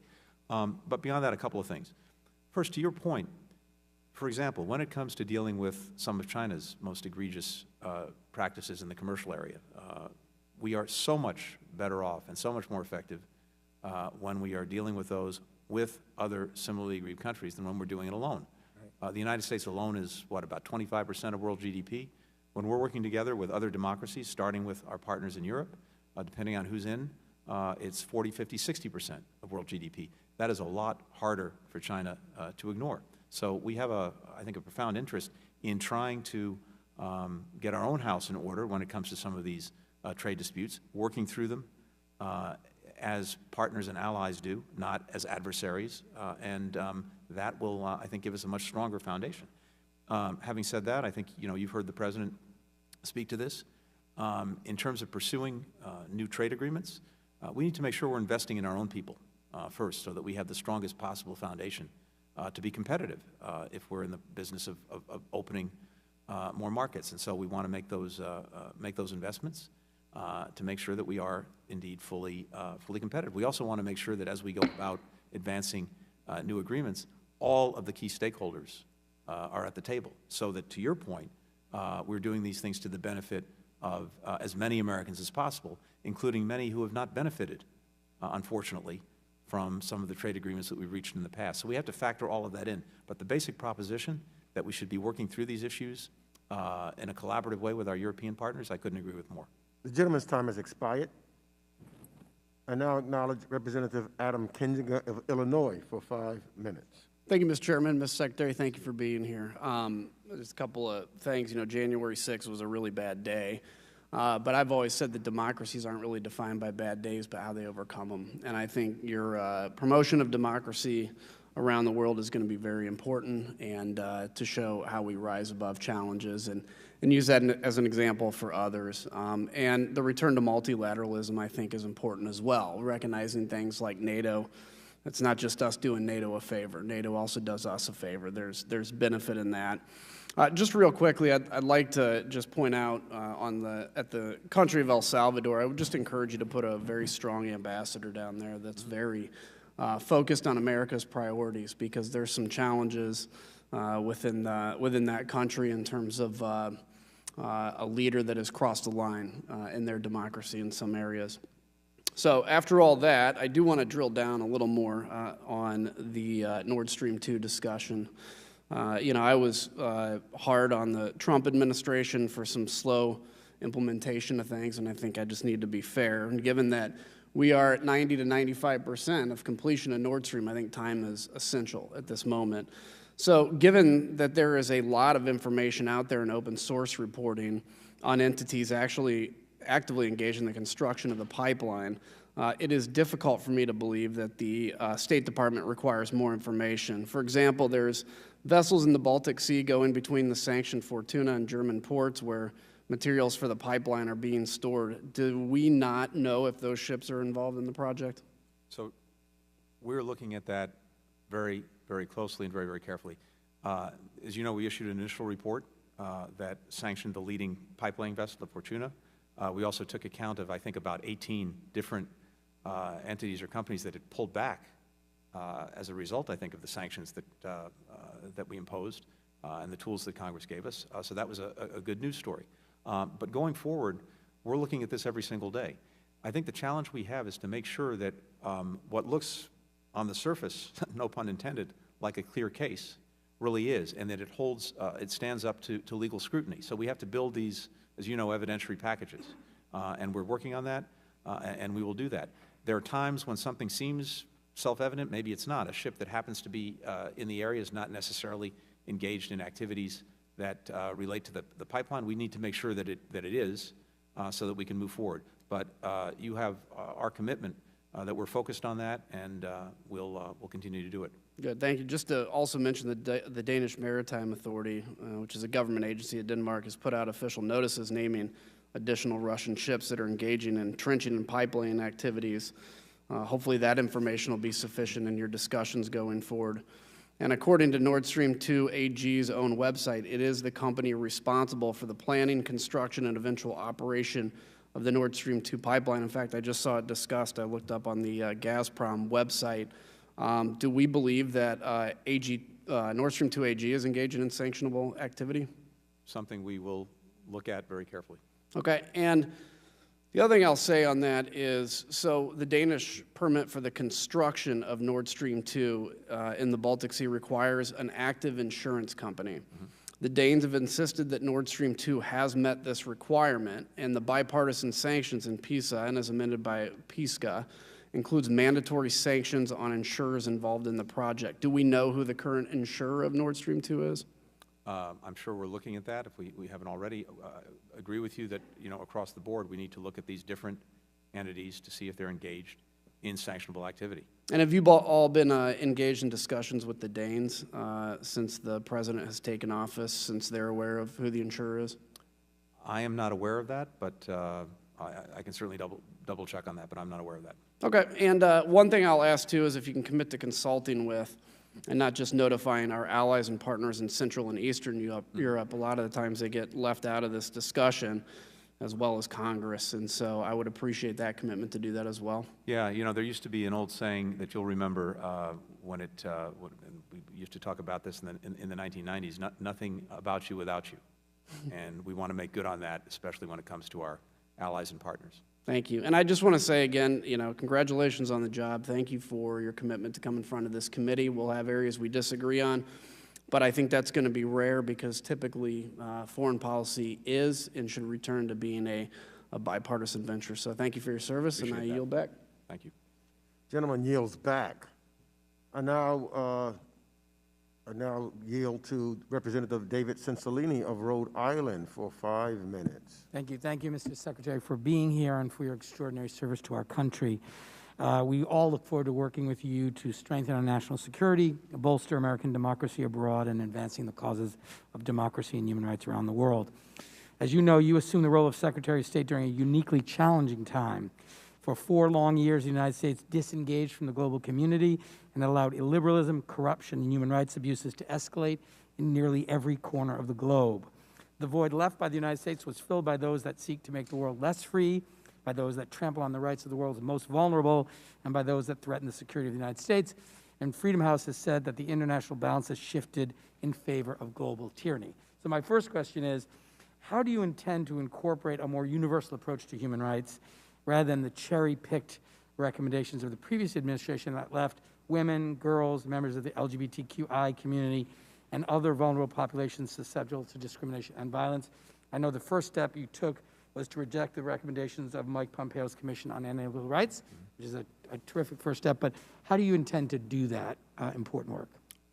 Thank you. I really appreciate that question, because what we've already tried to do right out of the box is to put human rights and democracy really at the heart of our foreign policy, the heart of what we're doing. It is factored into virtually every single thing that we do. And when it comes to making sure that around the world, for example, our diplomats every single day are standing up for these rights when they're being abused, that is front and center in the instructions that they have. When it comes to leading international efforts on new norms, conventions, laws, understandings, or just groupings of countries that can speak out together, the United States is in the forefront of those efforts. So this is something that needs to permeate everything that we're doing.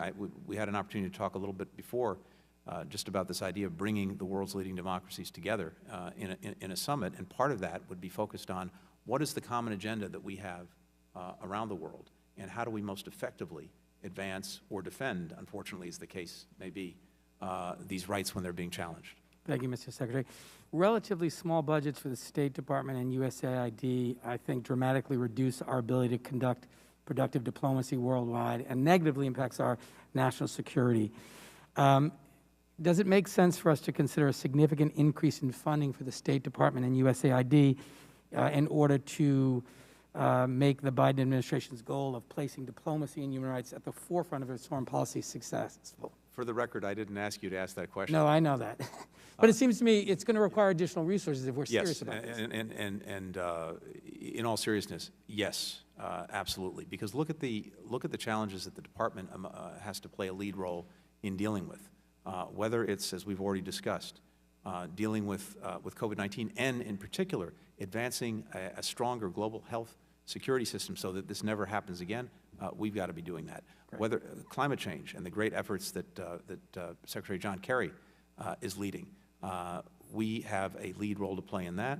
We need the resources to do it. When it comes to dealing with challenges to our cyber networks and trying to advance the proposition that there ought to be rules and norms and standards that other countries adhere to, that's the work of the State Department. So we have to make sure that we're properly resourced to do that. Thank you.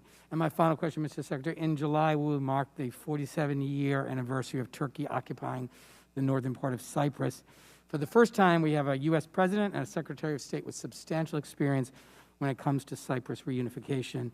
I'm just wondering whether, ahead of the talks on Cyprus that the UN Secretary General is convening in April, what is the strategy to push back against Turkey and the Turkish Cypriot insisting on a two-state solution, the Turkish Cypriot leader, and the opening of the ghost town of Varosha, both moves which contradict UN Security Council resolutions and U.S. policy.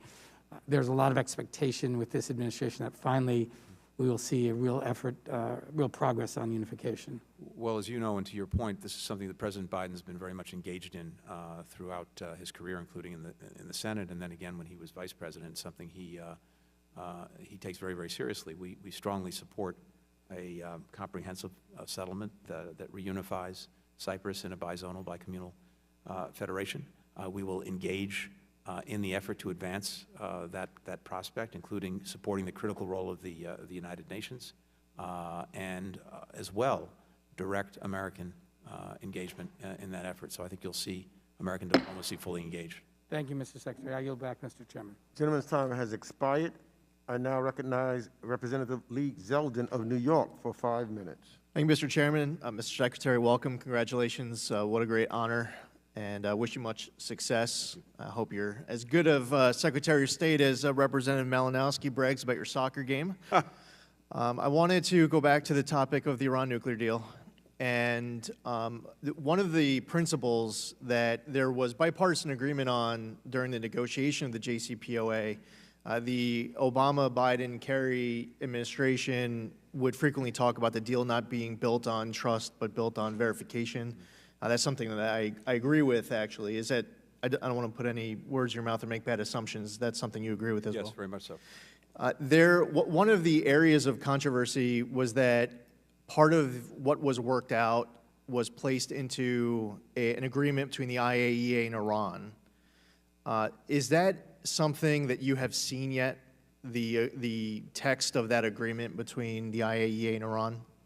Referring to the recent agreement between the... At the time of the JCPOA, a lot of the verification terms were placed into that agreement. Certainly at the time, I was fully aware of the various processes and procedures that were in place for verification and monitoring, and I think I have a pretty good handle on what the agreement calls for and indeed requires of Iran. That's great. And when Secretary Kerry was here at that time, when we were having a hearing to vet out the deal and decide what our positions would be on an upcoming vote, he hadn't yet seen it. We hadn't yet seen it. I still haven't seen it. I don't know of any member of Congress who's had the opportunity to read that agreement. So that's something that I and others remain interested in being able to read, because the deal's not built on trust, it's built on verification. And we don't have all of the terms of the verification agreement that was worked out between the IAEA and Iran. On the side deals, on the sunset provisions, putting aside the Iran-UN arms embargo and that date which has passed, we have sunset provisions coming up a couple years up in 2023 and beyond. The Iranian regime would like you to re-enter the Iran nuclear deal as is. There are some members of Congress also advocating for re-entering the Iran nuclear deal as is. Can you speak to some of the practical issues with of making permanent sanctions relief in exchange for sunset provisions that are only a couple years away? Yeah, it's an important point, and I think I'd say two things about that. First, if Iran returns to compliance with its obligations, and we do the same, we would use that as a platform to build a longer and stronger agreement, including dealing with some of the sunset clauses that expire in the near term. Having said that, the ones that matter most, the ones, for example, that prevent Iran or bar Iran from enriching beyond 3.67%, the one that caps its stockpile of enriched material at 300 kilograms, those don't expire until 2030. So we've got about a decade on those, and those are the most critical ones when it comes to Iran's breakout time. Beyond that, the various inspection provisions actually go even beyond 2030. So it's not to say that the sunsets are not an issue that need to be addressed. They do. But in terms of the ones that matter most for Iran's breakout capacity, they start to expire in 2030. Definitely highly sensitive to those that are more imminently coming up, which present an issue in any potential negotiation. One of the reasons why we raise non-nuclear as well is because the leverage that brings the Iranians to the table, for the most part, is they want the sanctions relief. When you negotiate away the leverage that brings them to the table, then what's the leverage left to deal with some of the other non-nuclear activities you have to deal with? So that's one of the reasons why we speak out on it, is just that sensitivity to losing the leverage. One quick point, I just wanted to mention that, there were even officials in the last administration too, ceding that Iran had not yet violated any of the JCPOA by the time that the United States had withdrawn. There are issues with that. The IAEA twice found Iran in violation of heavy water. They were producing more IR-6s. Same thing with spinning the centrifuges with IR-8s. There were issues with regards to access to locations attempting to acquire carbon fiber. testing of advanced centrifuges. That list goes on, and that was before the United States withdrew from the JCPOA. So something that I think is very important is that the administration does not give the Iranians, we don't cede to that point where they claim that they were in full compliance when we withdrew, because that's not accurate. I yield back. And I think it's just worth mentioning, if I may, Mr. Chairman, on that, because it is an important point, that one of the great strengths of the agreement, of course, is that it had a mechanism for resolving disputes. If one party was not in compliance, or at least the other party said that it wasn't, they could bring that issue to the so-called Joint Commission, and that's exactly what happened in those instances. When we had concerns about Iranian noncompliance, which they may have disagreed with, we were able to bring that forward, and they changed their behavior. And that's enforced by something very important, and that is the Snapback Provision in the agreement, so that if Iran is brought before the Compliance Committee, for lack of a better term, and doesn't make good on its requirements, then we have the ability, with our European partners, to snap back the sanctions. That's a very powerful enforcement mechanism. The gentleman's time has expired. The committee will now stand in a brief recess, and we will reconvene in 10 minutes.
Hopefully, when we come back from the roll, that we'll get to more normal 5-minute votes or 2 minutes on amendments.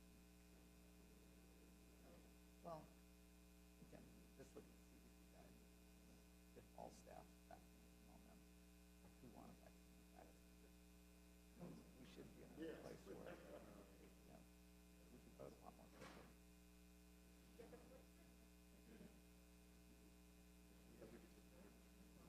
Right. No, it was a lot nicer when the first vote would be held open, but then it was 5-minute votes or 2-minute votes. So you get through things.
the committee will reconvene. I want to thank the Secretary first for the extraordinary extending his amount of time with us in the vein to try to get every member to ask a question. I'm going to, without and ask unanimous consent so that we will do 4 more members, 2 on the Democratic side and 2 on the Republican side at 5 minutes, in trying to get other questions in. From that point on, we will try to get every member 3 minutes to ask questions so that we can try to get every member to ask a question at this session. And the Secretary has agreed to stay so that every member has an opportunity to ask a question. Without objection. I now recognize the chair of the Subcommittee on Asia, the Pacific, Central Asia, and Nonproliferation, Representative Ami Bera of California, for 5 minutes. Thank you, Mr. Chairman, and I echo the congratulations of my colleague, and thank you for your service to our country, Mr. Secretary, and also appreciate the rapidity by which you've come to this subcommittee. There's any number of areas that we could talk about in terms of the region of jurisdiction that my subcommittee has, but I do want to point out a few things and applaud the administration for quick action on the coup in Burma, as well as decisive targeted sanctions. And I think I can say for the subcommittee, as well as the full committee, that in a bilateral way, we stand ready with additional authorities should such be required. Also want to applaud the administration on quick action resolving the burden sharing and special measures agreement with our friends in Korea, as well as a quick early trip to visit our partners in Japan and Korea. The relationship's been challenging, to say the bit, but we need a strong alliance trilaterally as we address the challenges in the region.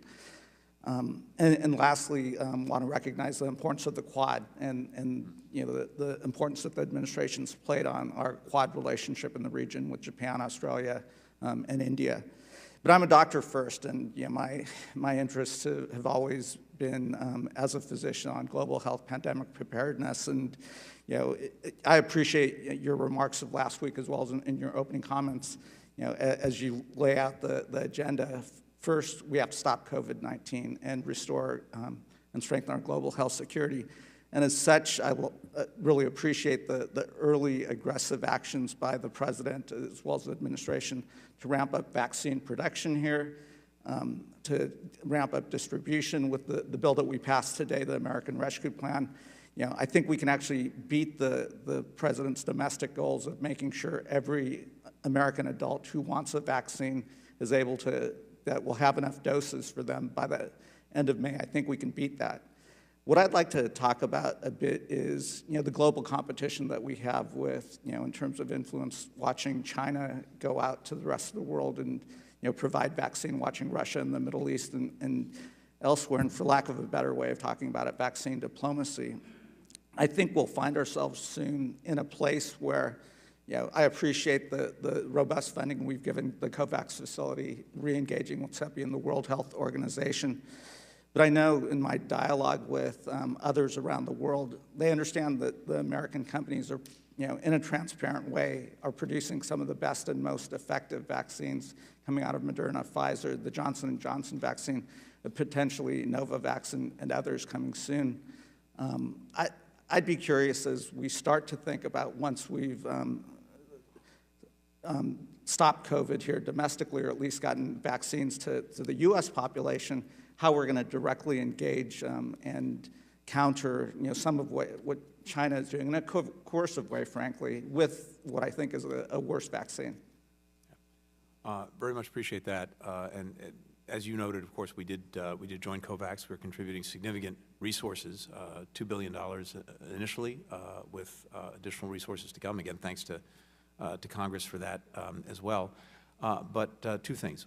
Of course, we have to make sure that every American is vaccinated, and that is our number 1 priority. That is job 1. As we're doing that, we're looking at ways to accelerate access to vaccines around the world. As we discussed a little bit earlier, It's in our national interest, our national security interest, to do that, because as long as the virus is replicating, it's mutating. As long as it's mutating, it could come back to bite us. So we have a strong interest in doing that. And of course, if a big chunk of the rest of the world is not vaccinated and their economies continue to suffer, there's human suffering that goes with that, but there's also an economic deficit for us because we lose partners. So we have a real interest in doing that. I think you'll see, including you referenced the Quad, the United States, India, Australia, Japan, working together. We have a Quad summit meeting on Friday with President Biden, and I expect we'll see something on vaccines coming out of that summit. There are other things that we're looking at and that we're working on in the days and weeks and months ahead to make sure that we are a leading international actor in creating greater access to vaccines. Wonderful. And in the broader global health security framework, as we defeat COVID worldwide, we also have to then be thinking about building the infrastructure to make sure we're prepared for the next pandemic and That's right. that we stop that. So I appreciate That's vital, because stopping COVID, job one, but job two is making sure that to the best of our ability this doesn't happen again, and that requires us to put in place a stronger global health. The gentleman's term has expired. I now recognize the vice-ranking member of the full committee, Representative Ann Wagner of Missouri, for 5 minutes. I thank you, Mr. Chairman, and also thank the Secretary very much for his time and his courtesy today. We share, sir, a conviction that robust American leadership makes the world safer and more prosperous. Sadly, however, authoritarianism, violence, and a failure to respect human rights are undermining stability in many regions of the world. Adversaries like China, Russia, and Iran are quick to exploit divisions to advance their influence, exacerbating, I think, the conflicts and certainly the humanitarian crises that exist. I am gravely concerned that China's drive to export its authoritarian extractive development model and human rights with Chinese characteristics is contributing to anti-democratic trends.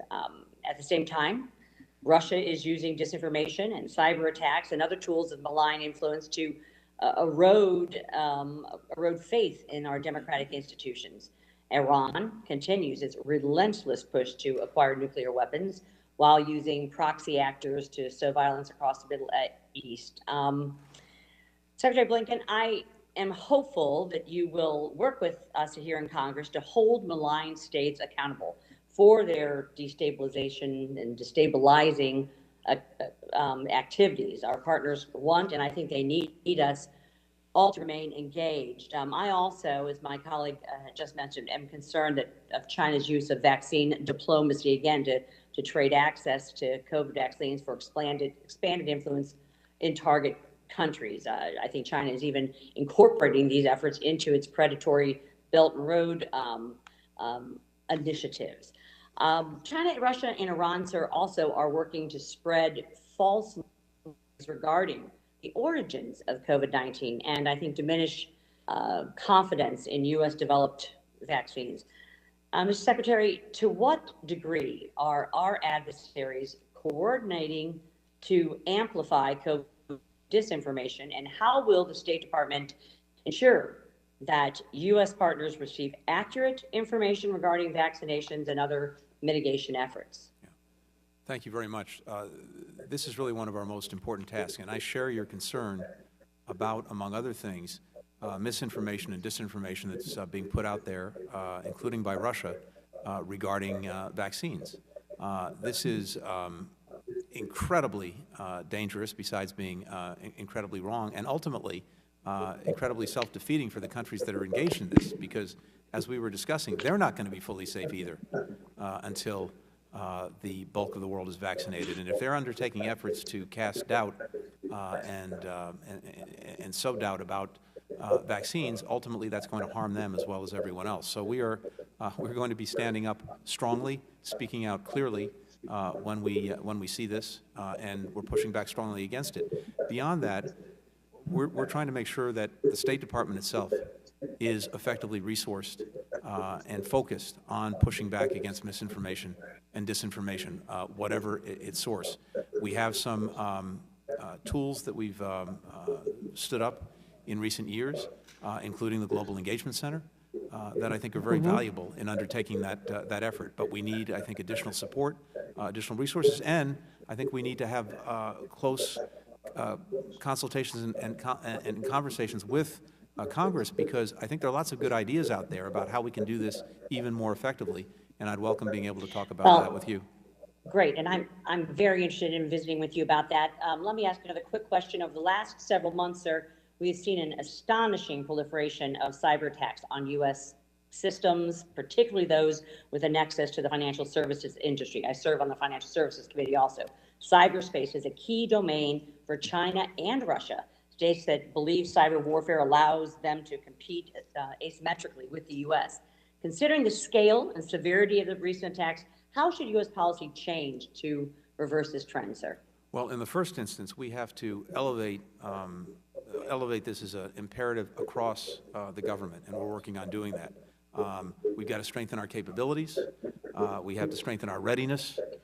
We have to strengthen our resilience, and there is a lot of work that's going into that. The State Department itself needs to be playing a lead role in organizing and galvanizing other countries in terms of their own readiness and their own resilience, but also trying to establish much stronger and enforced norms when it comes to behavior in the cyber realm. So this is something we're getting stood up and resourced to do.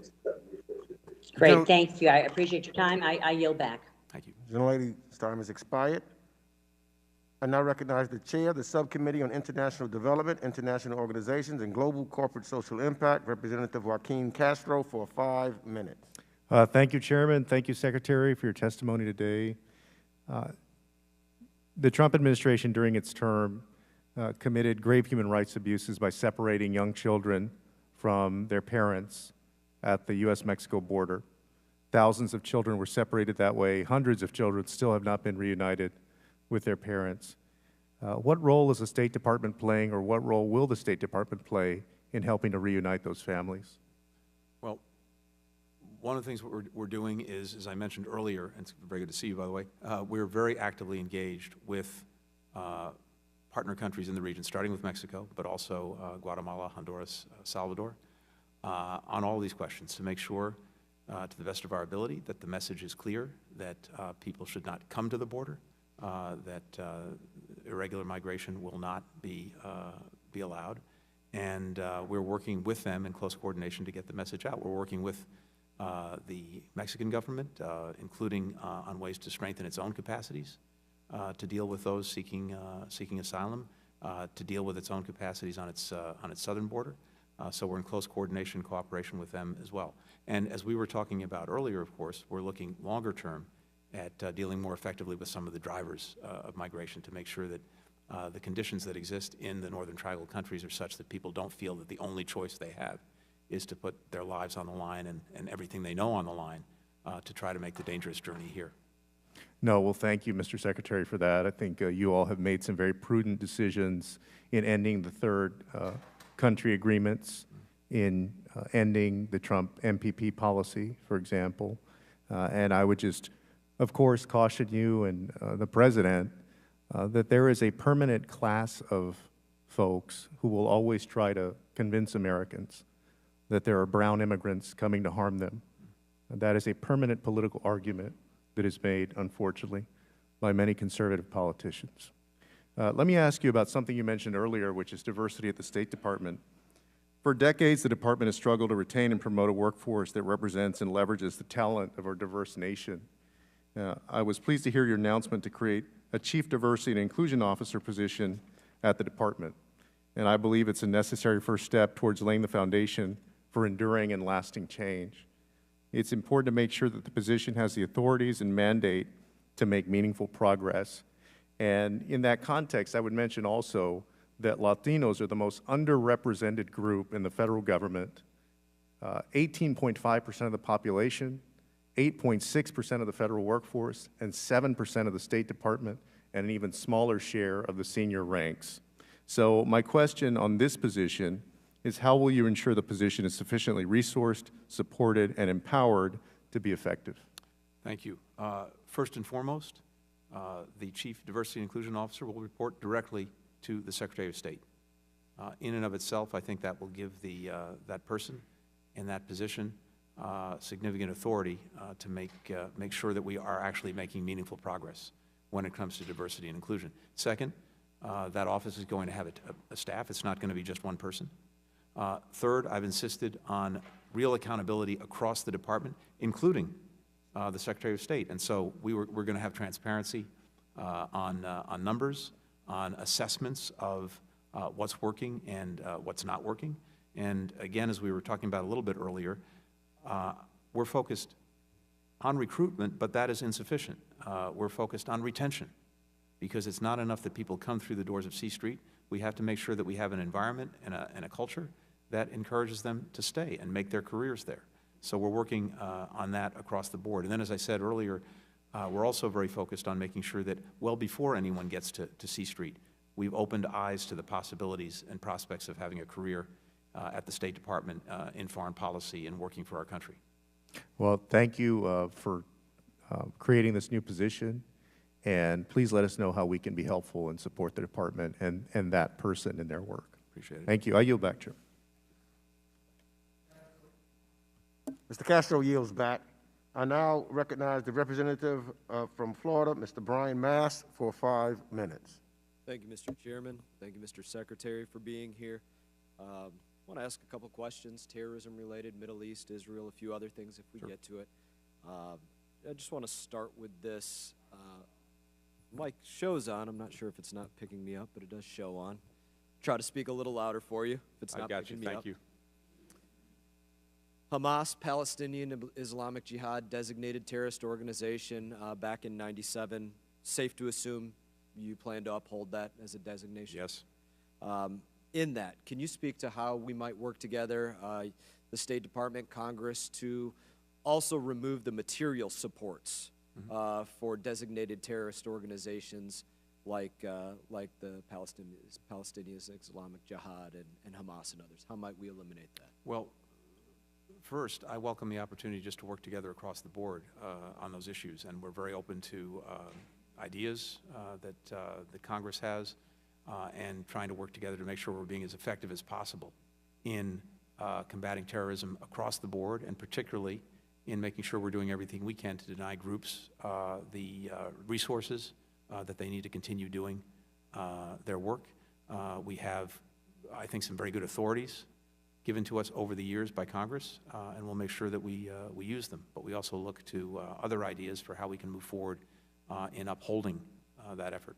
Good. We'll look forward to working with you on those fronts. Similar conversation. Are you familiar with the Taylor Force Act? I am. You're familiar with the requirements that you have to submit in writing certifying the actions of the Palestinian Authority, and you're tracking. You will be. We're committed to upholding the Taylor Force Act. By the way, President Biden was actually in Israel about 1.5 miles away from Taylor Force when he was murdered. And he spoke out about that immediately and has been a forceful advocate, obviously, for doing justice by Taylor Force and making sure that we are making good on the obligations that we have under the Taylor Force Act. Very good. Look forward to seeing those certifications coming through in your next couple months as well. I want to move to just a couple of things that you've said throughout your testimony with some other questions that have been asked here. At the onset, you did speak about the border, and you did say three words: safe, orderly, and humane. Currently, is the border safe? I really want to make sure that when it comes to the border, we obviously have our very significant role to play on the foreign policy side of things, working with other countries. But my colleague Ali Mayorkas and DHS are really the ones to give the best judgments on the border and the work that we're doing there.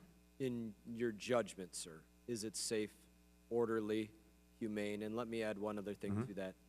You did not mention as one of your priorities that it be secure, that is to say without leaks. Would you add that priority? I would, yes. And would you we're of course give your analysis of whether it is safe, orderly, and humane? The border is a constant work in progress. We have a border that is a living thing.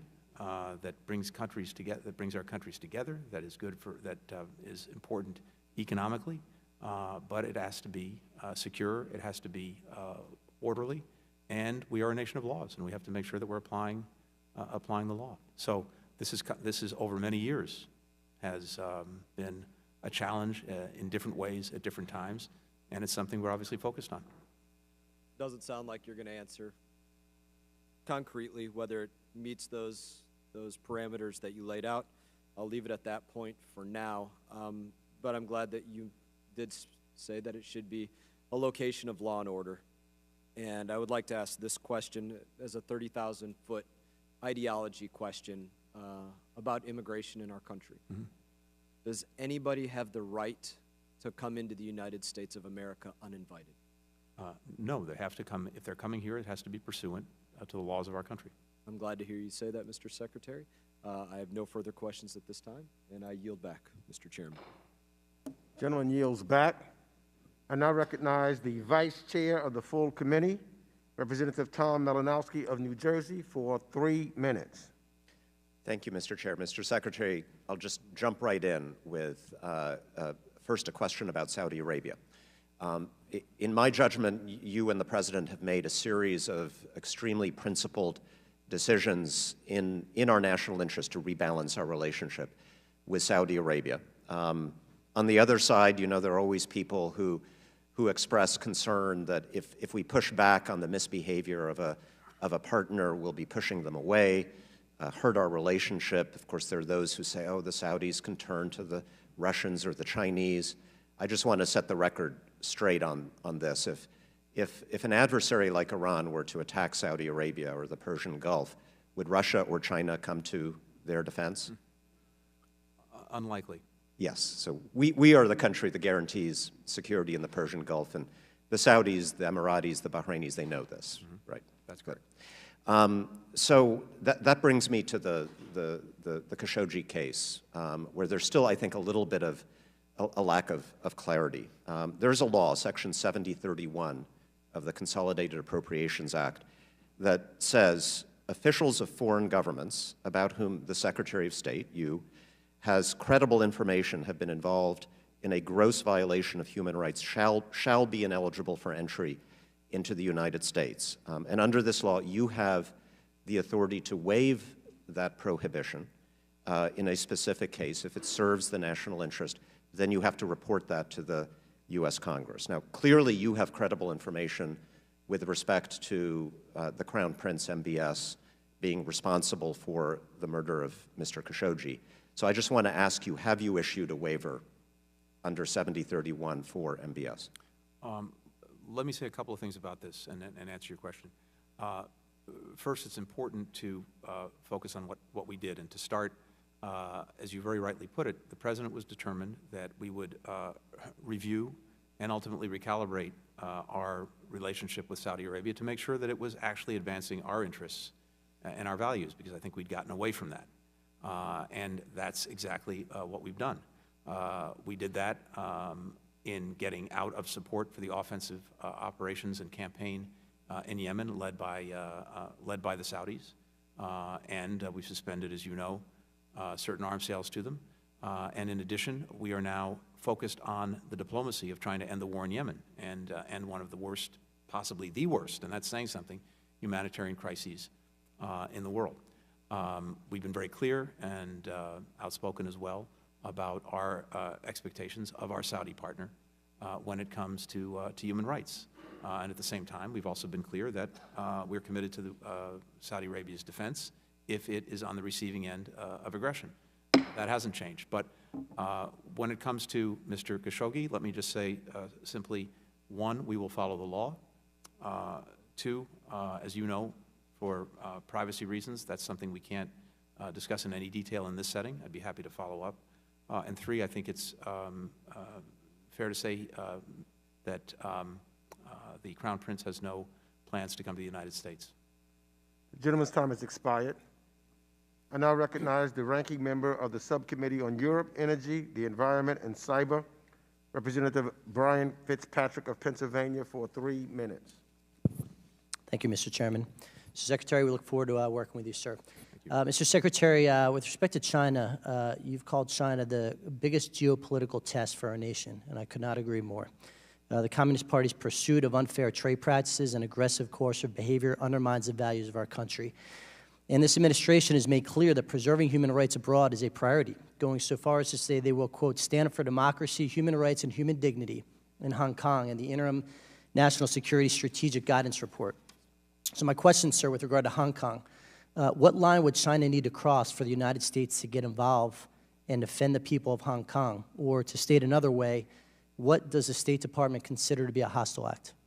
Well, I think we've seen, thank you, I think we've seen actions of deep concern in Hong Kong by Beijing, starting with the national security law that you know well, and then the actual implementation of that law to quash democracy in Hong Kong, and to renege on commitments that China made when Hong Kong was handed over and reverted. And it's those principles, those commitments, I think have been clearly and egregiously violated. And this is something that we have not only spoken out about, but also are taking action on. And I think there are a series of things that we've done, the previous administration did as well, and that we need to continue to follow through on.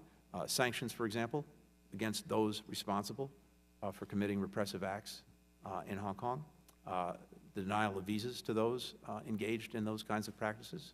I think that working with like-minded countries, it's very important that not only is the United States speaking out, but that more and more of the world is speaking out.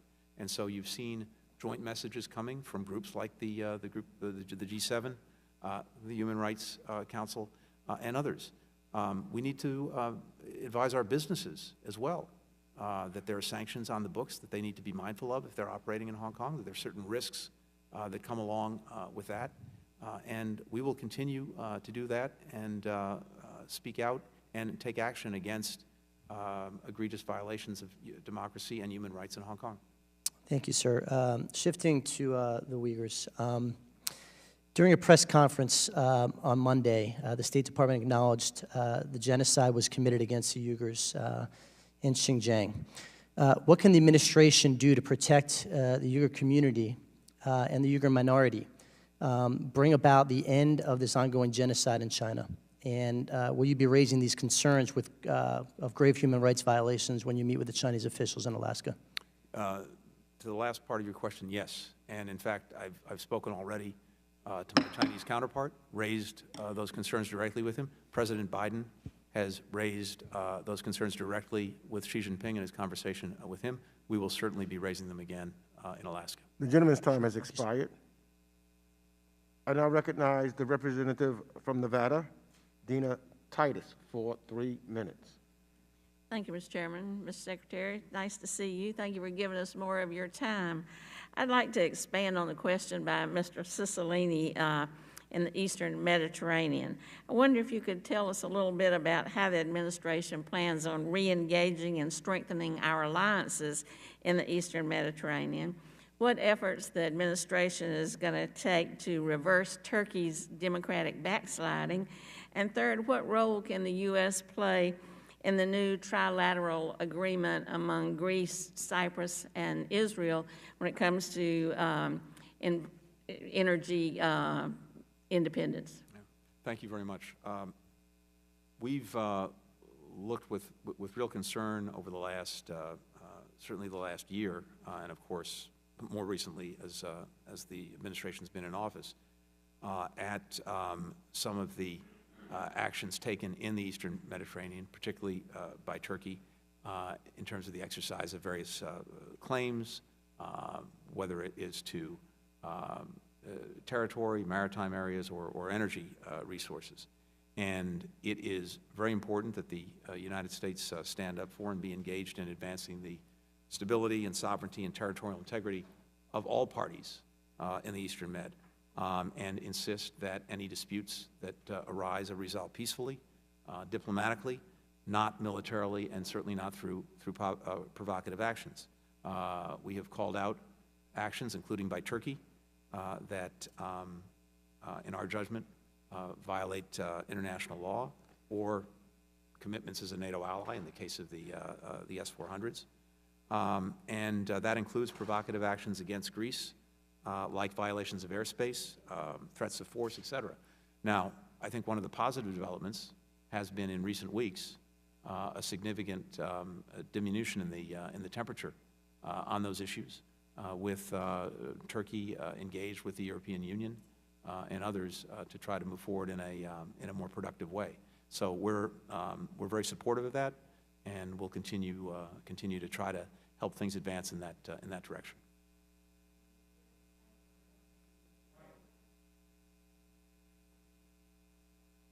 Do you see us playing a role in the new, I think it's called the Euro-Asia Connector, that agreement, to any role that the U.S. can play?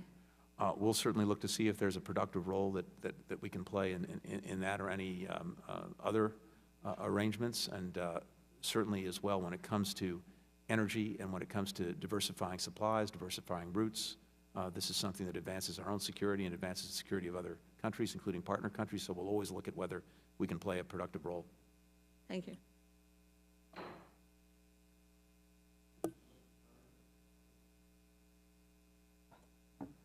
Gentlelady's time has expired.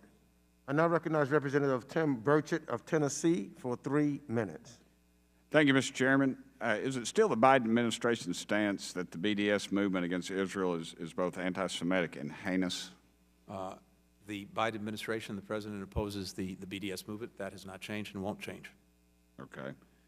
And I'm also concerned that you recently removed Ansarallah and the Houthis from the State Department Foreign Terrorist Organization list. And I think you might have stated this earlier, but will you commit right here to removing Hamas, Palestine, Islamic Jihad, and the Popular Front for the Liberation of Palestine, the PFLP, General Command, and the Palestine Liberation Front from the list? First, when it comes to the Houthis, just to be very clear, we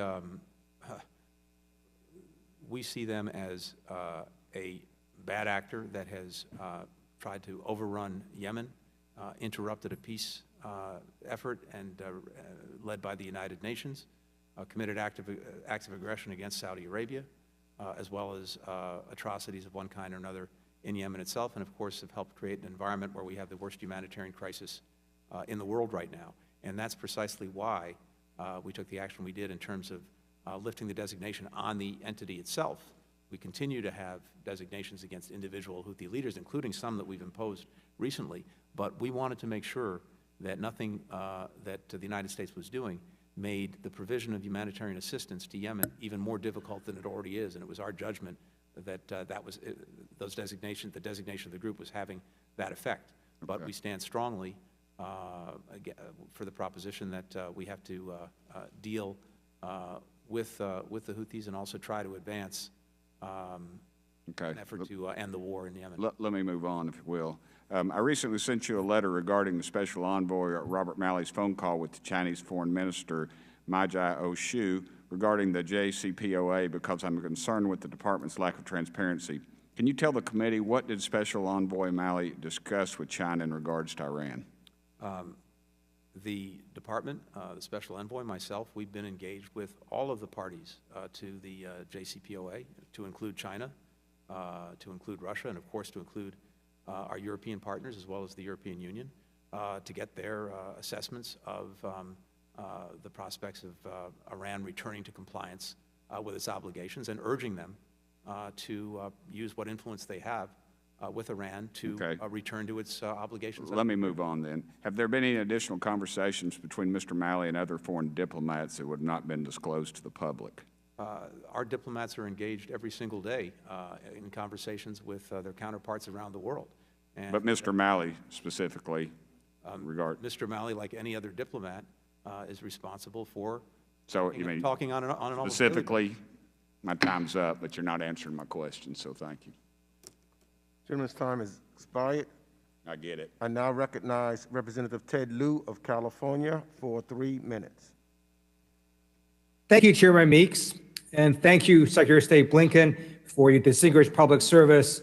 I previously served on active duty in the United States Air Force, and I want to thank you and the State Department for being the first line of defense and keeping the United States out of unnecessary wars and conflicts. I also want to thank you for your commitment to diversity and for creating the position of the Chief Diversity and Inclusion Officer.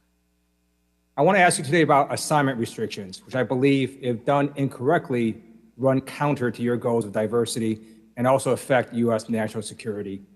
Assignment restrictions can affect any State Department employee, whether you're Jewish American or Afro-American or Hispanic American, but it does appear to have a disproportionate impact on Asian Americans.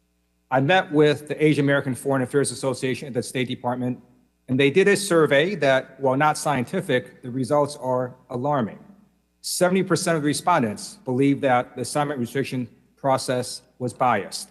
41% believe there were outright errors in the process. And these restrictions not only affect an employee's ability to get promoted to senior leadership, it also affects recruiting and retention. It deprives the United States potentially of cultural and language expertise. And it sends the false message that people who look like me happen to be more disloyal. In response to these concerns, Congress in 2016 ordered an appeals process to be put in at the State Department. The intent of this committee in Congress was to have the appeals process look like the security clearance appeals process, where a number of officers on a panel would review the decision of Bureau of Diplomatic Security. Unfortunately, when the Trump administration implemented it, they simply had the Bureau of Diplomatic Security review itself. So my question to you is, will you look at this process and consider putting in a panel of officers, potentially a chief diversity officer, to review the decision of the Bureau of Diplomatic Security? Thank you very much. I am well aware of these concerns. That this was an issue that actually came up when I last served as Deputy Secretary of State, and something we were working on then. I am very concerned about these reports. I've spoken to Asian American colleagues in the department about them, and suffice to say, this is something that I'm looking into. Thank you very much. Do you happen to know currently how many people at the State Department have assignment restrictions and their ethnic and racial breakdown? I don't. Could you have your office provide that information when they get a chance to the committee? Let me come back to you on that and see what we can do. I want to make sure that we're making available whatever information we can. Thank you. And as you manage the relationship with China, I just want to make sure that we're vigilant, that fears of a foreign country do not negatively impact the Asian American community. Thank you for your time today. Thank you. Gentleman's time has expired. I now recognize the ranking member of the Subcommittee on the Western Hemisphere, Civilian Security, Migration, and International Economic Policy, Representative Mark Green of Tennessee, for 3 minutes. Thank you, sir. Secretary Blinken, for testifying today.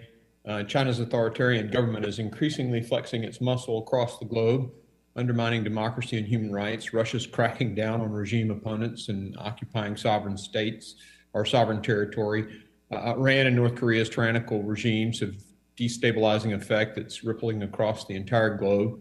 As a ranking member of the Western Hemisphere Subcommittee, I'm particularly concerned over China's engagement in our own hemisphere, including its efforts to prop up the authoritarian regime in Venezuela, which should have collapsed long ago if not for the Chinese Communist Party.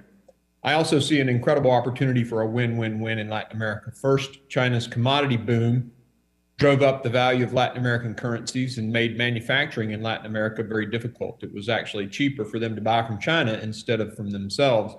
Their economies have paid a huge price. Two, China's mercantilist behavior following the COVID pandemic has clearly informed nations across the globe that dependency on China's manufacturing is a security risk. Lastly, we face this immigration crisis at our southern border that's a clear result of the lost jobs in Latin America and this administration's policies. We can fix all of these by eliminating waste in the U.S. international development money and redirecting those funds to more manufacturing, to move manufacturing from China first to the U.S., but when their business models do not support that, move them to Latin America. I think creating manufacturing jobs in Latin America will solve their economic diversity, decouple the world from China, and help stop the migrant caravans coming across our southern border. And we need to do this as soon as we can. And I encourage my colleagues to join me in this effort. I'd also like to urge the administration to strengthen relationships with allies like Israel, one ally in particular that stands out as a time-tested, faithful friend of the United States. It's situated in one of the most unpredictable and perilous regions in the world. I deployed there many times as a soldier and special operator. Their respect for freedom and human rights makes them a leader in the region. Mr. Secretary, there have been a lot of questions about the situation with China, so I won't ask those, although I have many. I have two questions, though, and I'm going to ask them both and then just give you the rest of my time. If you could comment on the Biden administration's vision for Latin America, our partners down there, and if you could also on Iran, sir, just, it's concerning to me that only a few days after an Iranian-backed militia kills an American in Erbil, the administration is talking about re-engaging on JCPOA, and then there are more rocket attacks. So I'd love to know if you guys are dropping sanctions or terrorist designations for any of the Iranian proxies. So Latin America and comments on dropping designations of Iranian proxies.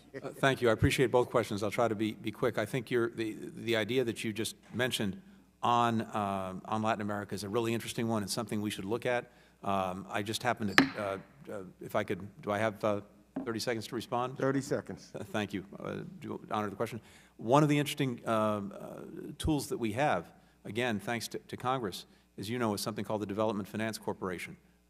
The Secretary of State happens to chair the board, and I chaired it just yesterday. And there are real opportunities to leverage the private sector, which is our greatest competitive advantage, in making the right kinds of investments, including in infrastructure, in our own hemisphere. So that's something we should look at, and I think there's good work to be done. The gentleman's time has expired. I'd love to work with you two on that, sir. Thank you, Mr. Chairman. Thank you. I now recognize the Representative Susan Weil of Pennsylvania for 3 minutes. Thank you very much, Mr. Chair. And thank you, Secretary Blinken, for being here. It's a pleasure to be with you today, even though it's virtually. I've got concerns about our trade relationships with the EU. And what I'd like to talk about, or have you talk about, is from the State Department's perspective, as the new administration seeks to strengthen the transatlantic relationship across a wide range of diplomatic, national security, and economic areas. Excuse me. Do you view the need to restore and expand our role as the EU's largest trading partner as a priority for our economic and national security? And in your estimation, what are the main challenges for expanding that trade relationship over the next 4 years? In short, yes, the EU is a leading partner for the United States. It's a partner of first resort, not last resort. And I think across the board, whether it comes to trade or whether it comes to security issues, diplomatic issues, you name it, our engagement with the EU is both extremely important and something we're going to place a real priority on. I had the opportunity, I was invited by the EU to speak to all of the foreign ministers just a couple of weeks into my tenure, and I look forward to doing more of that as we go forward, because they're in so many areas. We complement each other, and we are force multipliers for each other. I do think we need to try to do our best to get our trade and economic house in order and work through in a collegial way that befits allies and partners some of the issues and disputes that divide us, and we're committed to doing that. As I said earlier, I'm very much looking forward to having my colleague, the new U.S. Trade Representative, on the field, hopefully very soon, to start working on some of those issues. And I don't know, I can't see the timer, but if I have any more time, do you just want to identify what you think the main to expanding that relationship? Well, I think in the first instance, showing up is going to make a difference. We intend to do that. But second, I think the challenges are the ones that you've alluded to, which is there are some enduring and some more recent trade disputes that we have to work through. I think we have differences of approach on a number of important issues that we'll have to work through, including some aspects of cyber policy, taxation, et cetera. But all of these things are eminently workable, and it's necessary for us to try to work through them together. Thank you so much. I yield back, Mr. Chairman. The representative yields back. I now recognize the Representative Andy Barr of Kentucky for 3 minutes. Thank you, Mr. Chairman, and Secretary Blinken, congratulations on your confirmation and for your service to our country.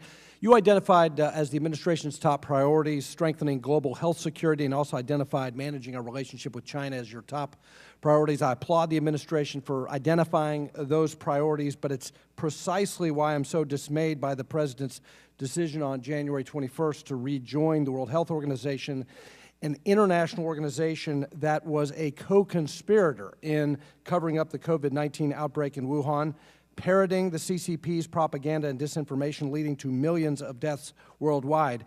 Secretary, how does rejoining an organization that aided and abetted China's cover-up strengthen global health security, and how does this not send the very regrettable signal, as you head to Alaska next week to meet with your Chinese counterparts, that this administration simply is not serious about holding the CCP accountable? I think the answer to that is straightforward. Our prospects for reforming the World Health Organization, which very much needs it, I agree with you, are much better served if we're in the room and at the table than outside the room. Yeah, I appreciate that. When we pull out, China fills in. And when we pulled out of the WHO, who is then in a position to better dominate it?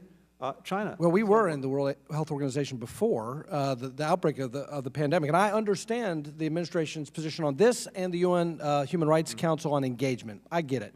But I do think it does send a mixed message, and when you head to Anchorage, I would urge you to not let them misinterpret that as weakness. And I don't say that you're weak, but I'm just saying that could be perceived as a position of weakness and appeasement. I think that the administration is going to have a difficult time when you're across the table from a member of the Politburo on that point. On the Human Rights Council, on February 8th, you announced that the U.S. was rejoining the UN Human Rights Council. As you know, this is a council with China that you admit is committing genocide, authoritarian and communist regimes like Cuba, Russia. Since its founding in 2006, the Human Rights Council has not passed a single resolution condemning any of these countries. Meanwhile, Israel has been the target of 90 separate condemnations. Mr. Secretary, how does rejoining the Human Rights Council and legitimizing the council, which is a platform for Chinese Communist Party propaganda, how in the world does that in any way hold China accountable? I guess two things. One, I share your concerns, as we discussed a little bit earlier, about the Council, about its unfairly singling out Israel. When we were a member of the Council, we managed to turn off a lot of those efforts. When we were outside the Council, no one was there to do it. So we're much more effective when we're there. Similarly on China, again, I agree with you, but it's interesting. This is the one area where the Council actually has put the spotlight on China's human rights. My time has expired, but we want to hear the plan The when you gentleman's re-engage. time has expired. I yield back. I now recognize Representative Dean Phillips of Minnesota for 3 minutes. Thank you, Mr. Chairman, and a heartfelt welcome, Mr. Secretary. Let me start by celebrating your support of the creation of a special envoy for the Horn of Africa. I support that as well. You know better than anybody here that I think special envoys are most effective when they have a limited mandate and they're empowered by their Secretary of State. So with that in mind, can you just speak very quickly, if you would, about how you envision that operating, that mandate, and how it works into your overall plan for the Horn of Africa? Well, simply put, we need a senior person who is going to be focused full-time on the challenges that we're seeing in the Horn of Africa, but particularly when it comes to the very challenging situation in Tigray and Ethiopia, but also challenges with regard to the Grand Renaissance Dam, also, or for that matter, when it comes to Sudan and Ethiopia. So we want to make sure that we have our resources dedicated to focusing on that at a senior level in a sustained way. And I hope we're able to move forward on that in the weeks ahead. Okay, wonderful. I want to speak about misinformation, disinformation as well, too. I know you've covered a little bit of it, but we all witnessed, many of us in the very room, in fact, in the House chamber, how disinformation can affect our country, how susceptible we are, our whole democracy, not to mention the entire free world. And I believe the production of and distribution of disinformation by malign actors, China, Russia as examples, are as threatening to our country and the world as missiles, as viruses, and military force. And on the other end of the spectrum, we have countries like Burma and Ethiopia who are shutting down the internet as a way to limit the very free speech and the communication that we all value so highly. So I know you addressed a little bit of this, but how do you intend to employ diplomatic tools to confront these growing challenges? One of the responsibilities that the department has, and again, it's an area we're going to spend a lot of time and focus on and resources on, is leading the effort around the world on, among other things, setting the norms and standards for conduct in cyberspace, including when it comes to misinformation and disinformation. So we are, I think, going to strengthen and augment our efforts in that area and actually exert American leadership. One of the challenges I think that we face broadly, and misinformation and disinformation comes into play here, is that increasingly we see a division in the world between technologically sophisticated democracies and technologically sophisticated autocracies. And we need to make sure that the technologically sophisticated democracies are actually working together, standing together to build better defenses, better resilience, but also to take on those countries that are abusing cyberspace, including with misinformation and disinformation. So we'll be organized to do that. Just before my time expires, you mentioned earlier you might need more support to these ends. Can you share with us? What gentleman's time has expired. We look forward to sending forward the budget and hope we get support for it. Touche. Thank you. I now recognize Representative Greg Stubbe from Florida for 3 minutes. Thank you, Mr. Chairman. The South Korean Foreign Ministry announced that $7 billion in Iranian assets frozen in 2 South Korean banks due to the U.S. sanctions since September of 2019 would be released to Iran following, quote, consultations with the Biden administration. The Jerusalem Post called the $7 billion score, quote, another win for Iran under the new U.S. administration. Tehran has also been wringing concessions from Europe as well as the IAEA, while simultaneously using proxies in Iraq and Yemen to attack U.S. partners and allies. Bloomberg News reported that Iran is seeking to unfreeze additional funds held in Japan, Iraq, and Oman. Iran has been spending incredible amounts on developing new weapons, setting up missile launch sites to threaten the Persian Gulf, enriching uranium, and supporting its terrorist proxies in theaters like Yemen and Iraq, squandering billions of dollars that could have been spent on humanitarian supplies with the sanctions imposed by the Trump administration. The United States should not be lifting sanctions on the world's #1 state sponsor of terrorism. And more importantly, the American people should not be finding out about it from foreign media outlets instead of our own government. So my question, Mr. Secretary, is why in the world would the Biden administration release billions of dollars to Iran? We're not. The report is incorrect. So we're not releasing any money? We are not. And there's no intention in the future to release any money? As we've said, if Iran comes back into compliance with its obligations under the nuclear agreement, we would do the same thing. That would involve, if it came to that, if Iran made good on its obligations, sanctions relief pursuant to the agreement. But unless and until Iran comes back into compliance, they won't be getting that relief, and the report that you refer to is simply incorrect.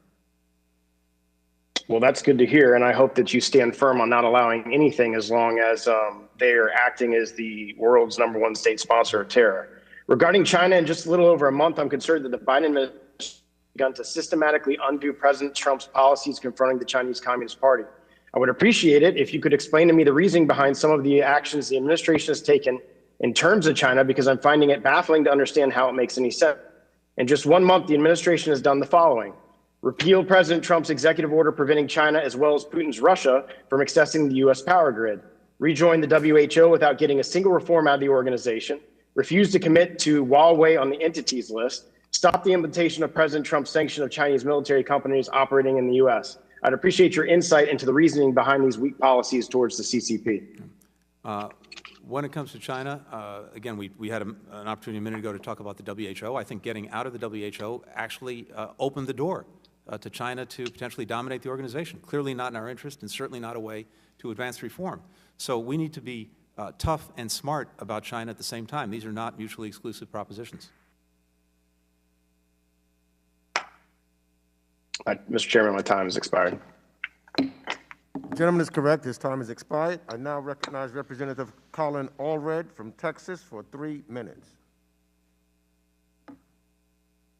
Well, thank you, Mr. Chairman, and thank you, Secretary Blinken, for your incredible generosity with your time today. I think it says a lot about getting off on the right foot of working with the Congress, and we certainly appreciate it. I want to talk to you about Afghanistan. I was there the November before last, visiting our troops over Thanksgiving, met with some of the rising military leaders in the Afghan military, had a lot of respect for them, and I think they were doing a good job, recognized some of the challenges with the government. You are, of course, aware of the February 2020 agreement that the Trump administration put in place with the Afghan government and the Taliban, with troop withdrawals coming up here in May of this year. And I understand that you're doing a review of that agreement and of the compliance on the Taliban side with the things that they were supposed to do. I wonder if you could give us some information on the status of that review, whether you anticipate delays or changes to the timeline, and just generally how you see us working to kind of thread this needle between trying to bring together these two disparate entities, given their historic and long-standing conflicts with one another. Thank you. You're right. It is under review. I don't want to prejudge the outcome of that review. There haven't been any decisions made yet on force posture when it comes to May 1st. But as we're doing the review, we are also pressing ahead with a diplomatic effort to try to drive the two parties to negotiate and to put in place agreements that would be the foundation for a just and durable peace in Afghanistan. And that, of course, is a very tall order, but one that we're working on, and especially enlisting others into the effort, because as we were discussing a little bit earlier, neighboring countries have a huge stake in Afghanistan, not being a terrain for civil war that spills over the borders, and they have influence with various parties. So we're engaging them, we're engaging the United Nations and others to try to move the parties to a meaningful negotiation, even as we're looking very hard at the obligations the Taliban has made in the agreement that you referenced, particularly with regard to not supporting terrorist groups that could strike the United States, and reducing violence. So all of that is going on at the same time. And of course, when we do make decisions following the review, we'll be in full consultation with you on that. Well, thank you, and I appreciate the commitment on consultation as well. This is obviously our longest-standing military conflict at this point, and we appreciate your efforts to have a multilateral approach to this. And Mr. Chairman, with that, I'll yield back. Gentleman's time has expired. I now recognize Representative Dan Muser of Pennsylvania for 3 minutes. Thank you, Mr. Chairman. Thank you, Mr. Secretary. Appreciate you being with us here today. So I know you answered a couple of questions related to Iran. Iran is the largest state sponsor of terrorism in the world, and it's certainly an important issue. President Obama, years back, stated how the Iran deal did not resolve all problems. Now, do you plan to have a more holistic approach and recognize the need to address not just the nuclear program, but the fact that Iran does sponsor terrorism throughout the region? Yes, it's very important not only to deal with the nuclear challenge posed by Iran, but indeed with these other problems as well, the ballistic missile program, the destabilizing activities, the support for terrorism.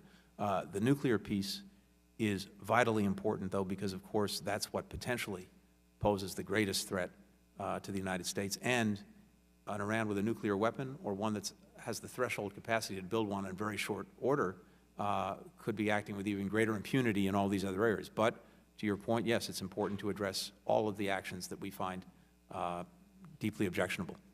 All right, thank you. The Development Finance Corporation was created to mobilize private sector investment to advance U.S. foreign policy and provide the developing world with alternatives to state-backed financing like the Belt and Road Initiative. As you are the chairman of the DFC board, can you tell me if the Development Finance Corporation is engaged at the moment in promoting free and fair markets in the developing world and counter any malign actors such as perhaps China? It absolutely is, and as it happens, in my capacity as chairman of the board, I actually chaired the board meeting yesterday. I think I'm the first Secretary of State to have actually chaired the board meeting.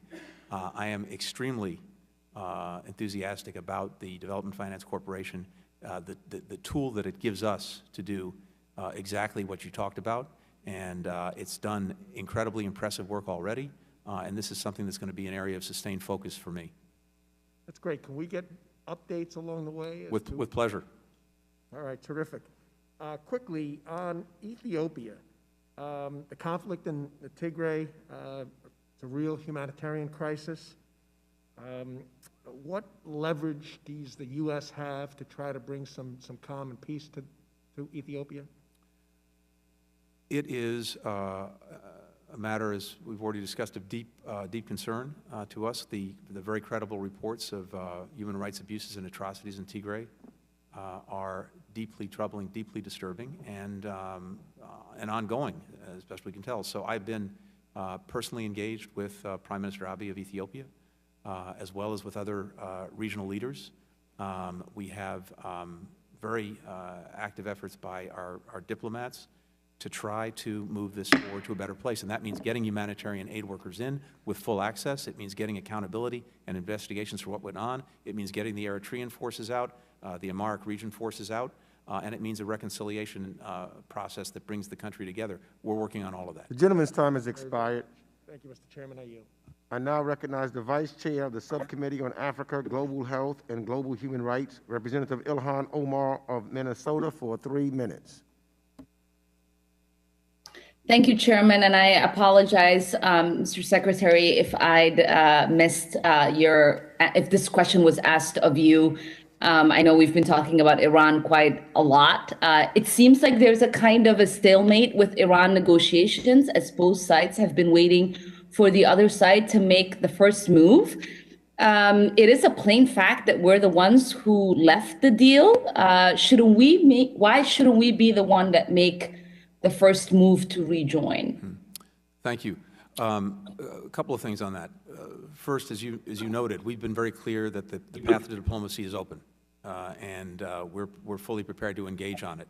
And the President said repeatedly that if Iran comes back into compliance, we will too, and then we will try to work on the other issues that divide us, including lengthening and strengthening the agreement and dealing with these other issues that we just discussed. I'm sorry, Mr. Secretary. If we are not re-entering the deal, how do we expect them to be in compliance? Shouldn't that happen first before we ask them to be in compliance? The challenge is you just can't re-enter the deal by flipping a switch. We pulled out of the deal 3 years ago. The Iranians have unfortunately moved further and further away from their own compliance, and so there are and there would be challenging issues to work through that require actually talking about it that are necessary. That's why when the European Union invited all of the parties, or in our case, former parties to the deal, to start having that conversation, we immediately said yes. The Iranians have said no, and really the ball is in their court to see if they're interested in pursuing diplomacy. We are. Appreciate that. Why haven't you lifted the sanctions that the Trump administration placed on the ICC staff, including the prosecutor Fatou Bensouda? We're currently reviewing those sanctions. We want to make the best determination we can about the best way forward in terms of engaging the ICC. We discussed a little earlier our deep concerns about some of the ICC's efforts to exert jurisdiction in areas where we believe they don't or should not have it, but it would also be good to have a productive relationship with the ICC, and it's something that we're reviewing. So are you saying there is legitimacy to the sanctions that were placed under Trump on the ICC?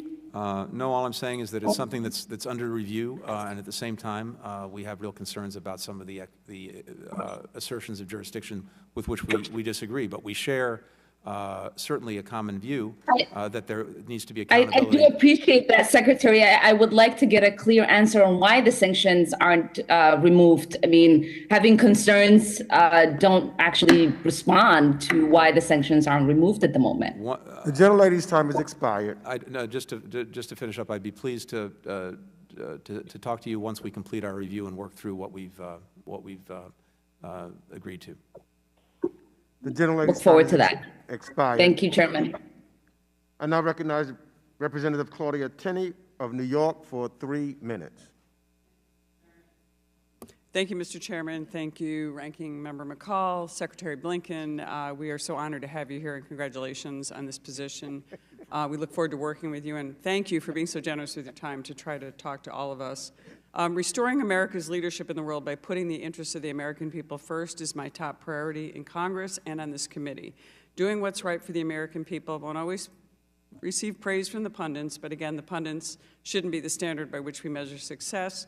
As public servants, we should be judged by how we deliver for the American people. To this end, I think it's valuable to reflect on the previous 4 years with clear eyes and to build on what worked and understand what didn't work. And with the sun and the Marines, we've made real progress to increase burden sharing and reduce costs of our deployments overseas, while our presence abroad is a stabilizing force and necessary burden. I do urge you to continue these efforts to make sure our friends pay their fair share.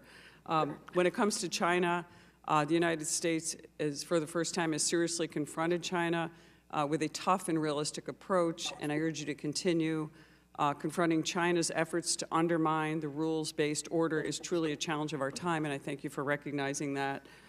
Finally, the United States has made historic gains to promote peace and stability in the Middle East. This success stemmed first from credibly confronting the threat posed by Iran, but also from building trust with our partners in the region through frank discussions and meaningful collaboration. I know you'll continue with this approach. I want to get to my first question, which actually has to do with Iran. And the Iranian-backed Houthis continue to behave like a terrorist organization. They repeatedly attack our partners in the Gulf, proliferate deadly weapons, collude with Iran, and target civilians.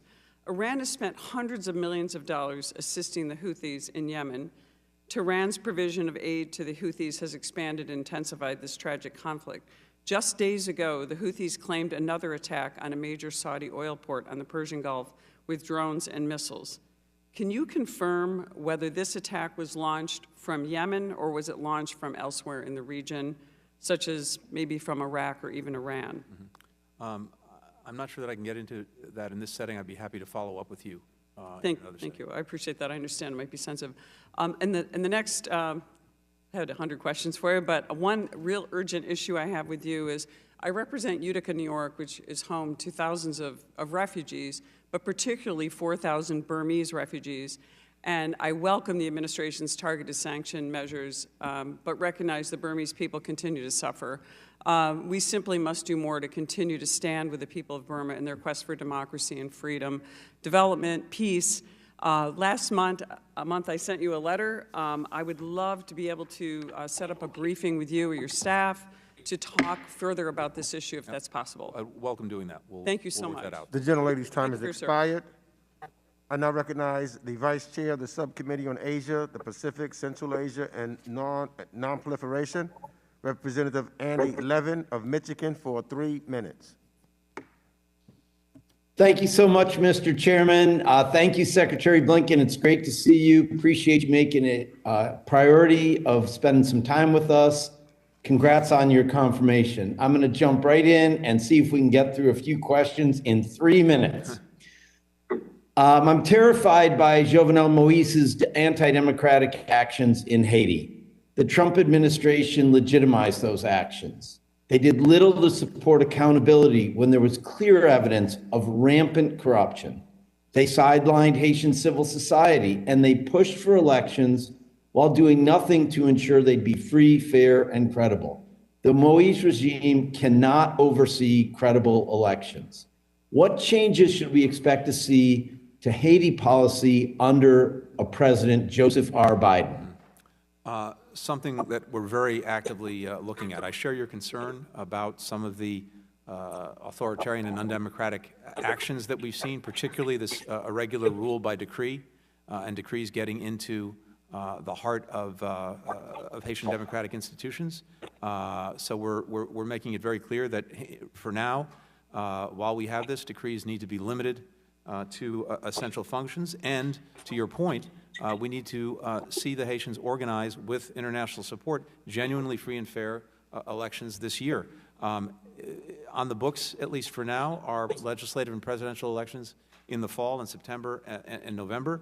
We will focus on doing what we can to make sure that they are, in fact, free and fair, but it's something that we're actively looking at. Well, I appreciate that, and with all due respect, I don't think we can have free and fair elections from, organized by this regime. I first went to Haiti in 1980, and I'd love to work with you all on trying to come up with a sensible policy. It would be a great honor to do that. Thank you.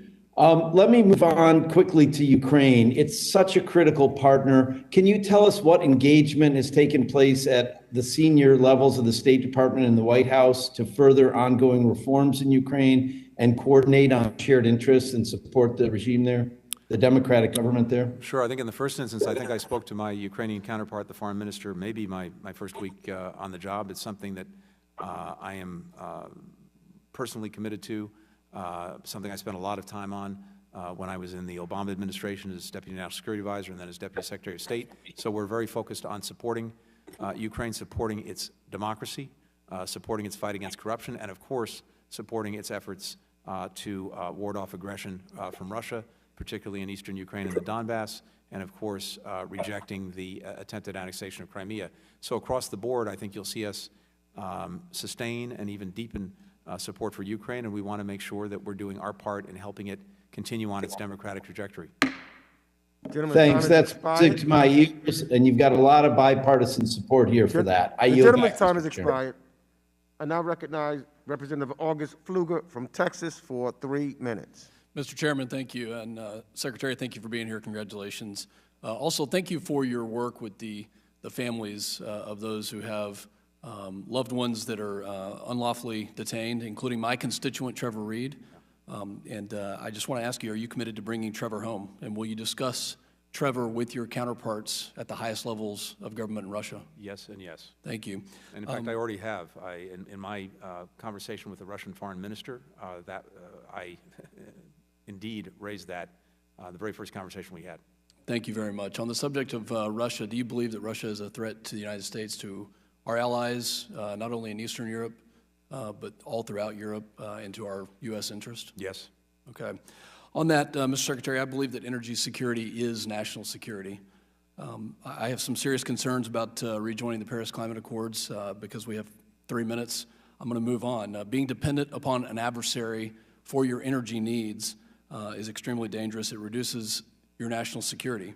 And this is what Nordstream 2 will do. And not having affordable, reliable energy cuts at the heart of the security for our allies and partners in Eastern Europe and the Baltic states. So in the spirit of reinvigorating relationships in Europe, I want to make sure that our allies and our partners in Eastern Europe are heard, that their concerns are heard. Will you commit to moving swiftly, to cutting through bureaucratic and unnecessary red tape to impose sanctions on the right actors to do exactly what the threat of the 2019 congressionally mandated sanctions would do? We've already imposed sanctions on one leading actor, and we're very actively reviewing additional sanctions for anyone who is sanctionable in terms of what they're doing to support the pipeline. Well, I think when we look back at the 2019 sanctions, it did have an effect. It stopped progress. It's allowing, I've spoken with many of the Baltic state countries and Eastern European countries this week. They're very concerned about what this does to the security, not only in Eastern Europe, but all throughout. On the subject of Iran, very concerned about rejoining the JCPOA, and I appreciate your comments on that. And just want to hear your thoughts on strengthening our relationship with Israel, making sure that our relationship throughout the Gulf states and in Israel will continue as the progress was made in the last couple of years. We have an unshakable commitment to Israel's security, and it starts with the President of the United States, who has been a long and strong supporter of Israel, its security, and the relationship with the United States. So that's something that is going to continue.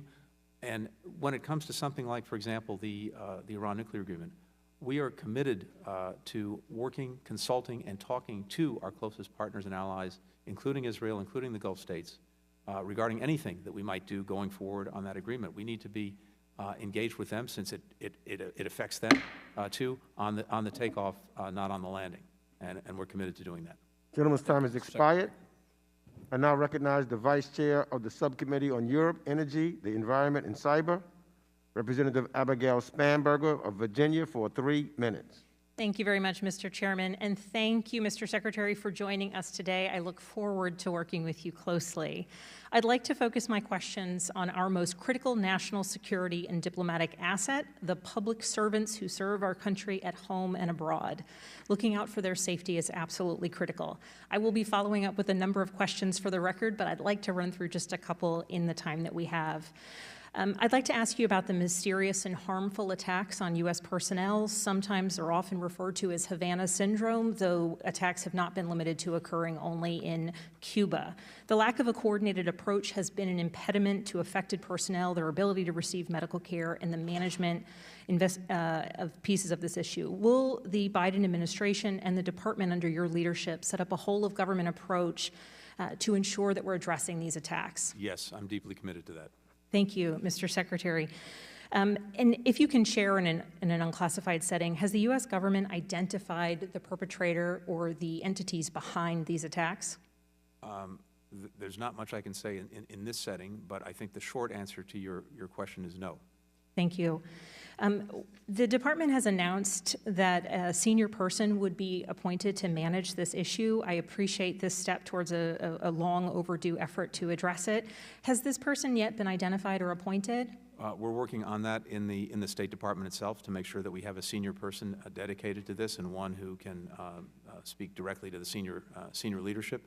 We're doing that, and to your earlier point, we're making sure that we have a whole-of-government approach, including a strong interagency process, including working with the other agencies that have been directly affected or may have particular knowledge or expertise when it comes to figuring out what happened, who is responsible, how we protect our people going forward, and also how we make good for those who have suffered. And certainly how we take actions to assure it doesn't happen again. Absolutely. As a Virginian, and so many of those who serve in the department are residents of either our district or neighboring districts, I do want to raise the issue related to COVID-19 vaccinations and my hope that the department is moving expeditiously to ensure the safety, particularly of personnel serving overseas. And one last point that I wanted to raise in the limited time is last Congress, our committee was made aware of some allegations of politically motivated or retaliatory behavior towards members of our nation's foreign service. And you've said that being proactive in supporting and assisting department officials who may have experienced such behavior is a priority. I hope you will take action to instruct the department to redress these past wrongs with haste so that our career diplomats can be a part of strengthening, rebuilding our career foreign service so that they may continue doing the good work of the people. I hope that will be a priority of yours, sir. Both are. COVID is an absolute priority, especially the safety and security of our personnel. We're working very hard on that. We've allocated about 80% of the vaccines that we've gotten to our missions in the field. Great. We want to make sure that we cover all of our workforce. It was very slow early on, thankfully, now picking up. The gentlelady's time has expired. Thank you, Mr. Secretary. Thank you, Mr. Chairman. I now recognize the ranking member for the Subcommittee on International Development, International Organizations, and Global Corporate and Social Impact, Representative Nicole Malotakis of New York, for 3 minutes. Thank you, Mr. Chairman. Thank you, Mr. Secretary. It is wonderful to have you here today. Congratulations. I look forward to working with you. Would like to get a more clear statement of the stand of the Biden administration regarding the illegal occupation of Cyprus by Turkey, and also the what can be done to help stop the Turkish aggression in the Mediterranean and the Aegean. We had an opportunity to talk about this a little bit earlier, and just to emphasize a couple of points, this is something that President Biden himself has been deeply engaged on, I think, as you know, for many years as a senator, as vice president, and now as president. We strongly support the reunification of Cyprus as a bizonal, bicommunal federation. We will lend our own diplomatic weight to that effort and also support the UN's efforts in that direction. And as we talked about a little bit earlier as well, we've been very concerned about some of the aggressive actions we've seen in the Eastern Mediterranean. We have and we will continue to call them out. I think one of the positive developments has been Turkey's more positive engagement in recent weeks with the European Union in particular in that area. And so we're hopeful that that temperature at least continues to go down and remain low. But I think I can safely say you'll see the United States and our diplomats very much involved and engaged on Cyprus and trying, after too many years, to move things forward.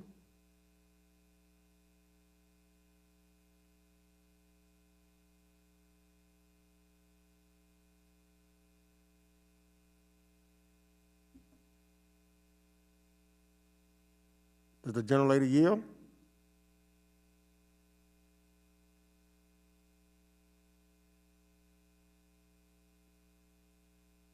Is she on mute?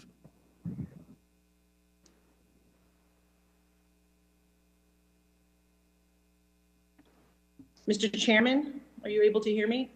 I hear you now. Go right ahead.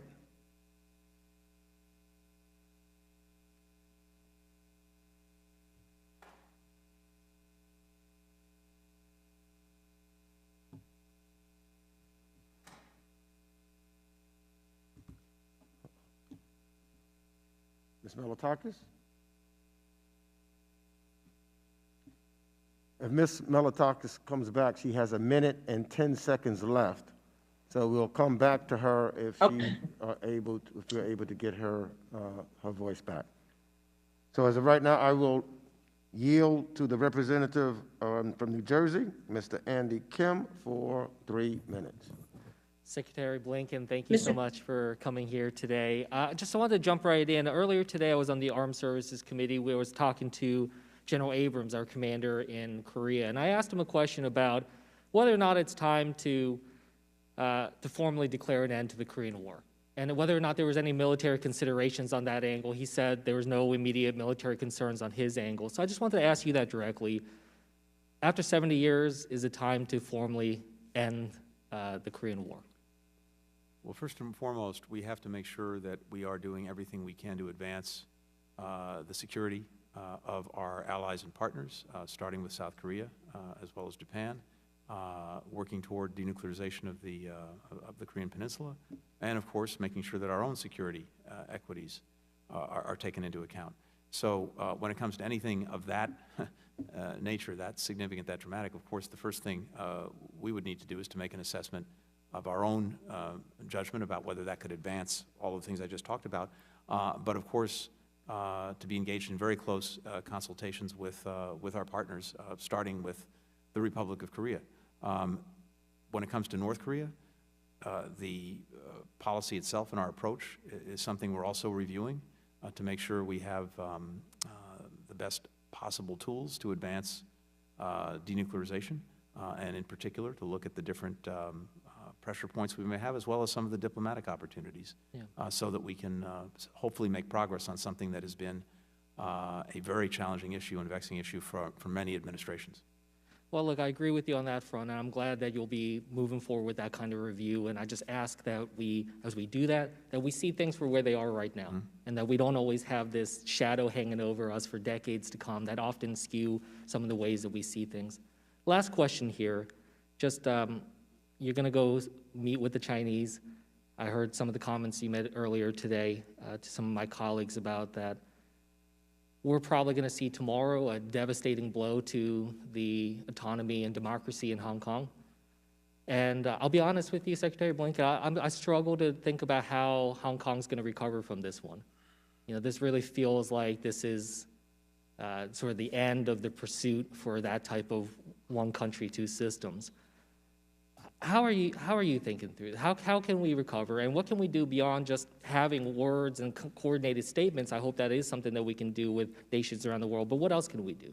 I very much share your concerns, and this is something that we're in very close consultation with a series of allies and partners.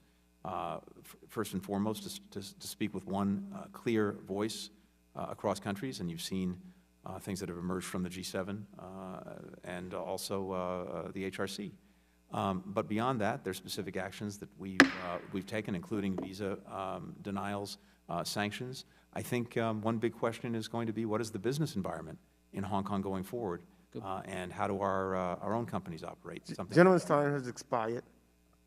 If Representative Melitakis is with us, she is recognized for 1 minute and 10 seconds.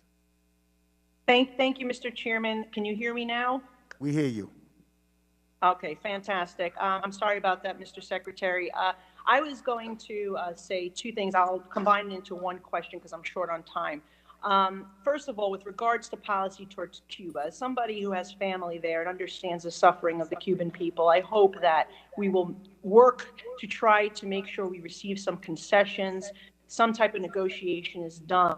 There are many of us that were not happy with the previous, the Obama administration's lack of negotiation and trying to bring, whether it's democracy or human rights or ending the dual currency system of Cuba that has hurt its people. We hope that you will take an active approach in trying to work toward being the leader of the free world and trying to spread that to the Cuban people. And also, as you look to re-enter the United Nations Security Council, I just urge if you could please use the leverage to try to help people suffering under human rights conditions around the globe. The fact that Maduro was given a platform by the United Nations Human Rights Council to speak at its very first meeting was offensive. And I think that, and I would like to know what are some of your thoughts on how you can best leverage re-entry. The gentlelady's time has expired. Let me just say I appreciate both comments, and I'm sure we'll find a way to come back to you on them. I now recognize Representative Peter Meyer of Michigan for 3 minutes. Thank you, Mr. Chairman, and thank you, Secretary Blinken, for being with us here today. And I also want to offer my congratulations on your new role. I appreciate a lot of the questions that my colleagues have asked before, and I'm going to touch on a few of them in greater depth. But first, I just wanted to address an issue that Ms. Tenney from New York raised around the Burmese refugee population in her district. Our district, Michigan's 3rd Congressional, has a large number of Burmese refugees in the city of Battle Creek. I know they're watching with grave concern and disappointment at what's happened so far with the ruling junta and the new coup that we're witnessing, in addition to the attacks on peaceful protesters. So I appreciate that this is something that you're keeping a very close eye on, and please let us know what we can do to support a peaceful transition and a pathway back towards some of the progress that was being made over the past decade. And in addition, I'm appreciative that you mentioned the Tigray conflict and the recent massacre, or I shouldn't say recent, the massacre that we just recently were made aware of in Axum. Again, I think it's incredibly worrying that similar to the 2015 Zaria massacre in Nigeria, these horrific acts of violence, these atrocities are suppressed, communication links are shut down, and we only learn of it later on. So anything we can do, and I impress upon you to continue to shed light on those and ensure that we don't have repeats of such catastrophes. But I wanted to touch upon something that Ms. Spanberger referenced as well, specifically around COVID vaccinations for State Department employees. Can you share what geographic reasons still require additional vaccines within the broad State Department global environment? Sure. And thank you. And this really is at the top of my priority list, the safety and security of our personnel across the board and COVID-19 in particular. And as I think I mentioned earlier, one of the frustrations shared by the previous administration, because I had conversations with my outgoing colleagues about this, is that we received far fewer vaccines at the department back in December than we originally were led to believe and anticipated, and we've been playing catch-up ever since. The good news is we've made dramatic progress in the last weeks. As I think I mentioned, we have allocated 80% of the vaccines we received to the field, and we've done that on a studied basis, not arbitrarily. We've looked at where the most urgent need was. We've looked at the different factors involved, including where we had the greatest concerns, the greatest risks, and we've allocated them accordingly. I'm very hopeful that we'll be in a position to get everyone in the very near future. The other thing that we've done is we've made sure that our entire workforce knows what we're doing, that we have real transparency in terms of the policy in getting vaccines and getting people vaccinated. So we've been sharing that information on a weekly basis with the entire workforce. Thank you, Mr. Secretary. And I'm out of time, but just wanted to emphasize, I think Pakistan is the only special incentive post that is yet to receive vaccination. So I'd appreciate it if that could be prioritized. Thank you, Mr. Chairman. I yield back.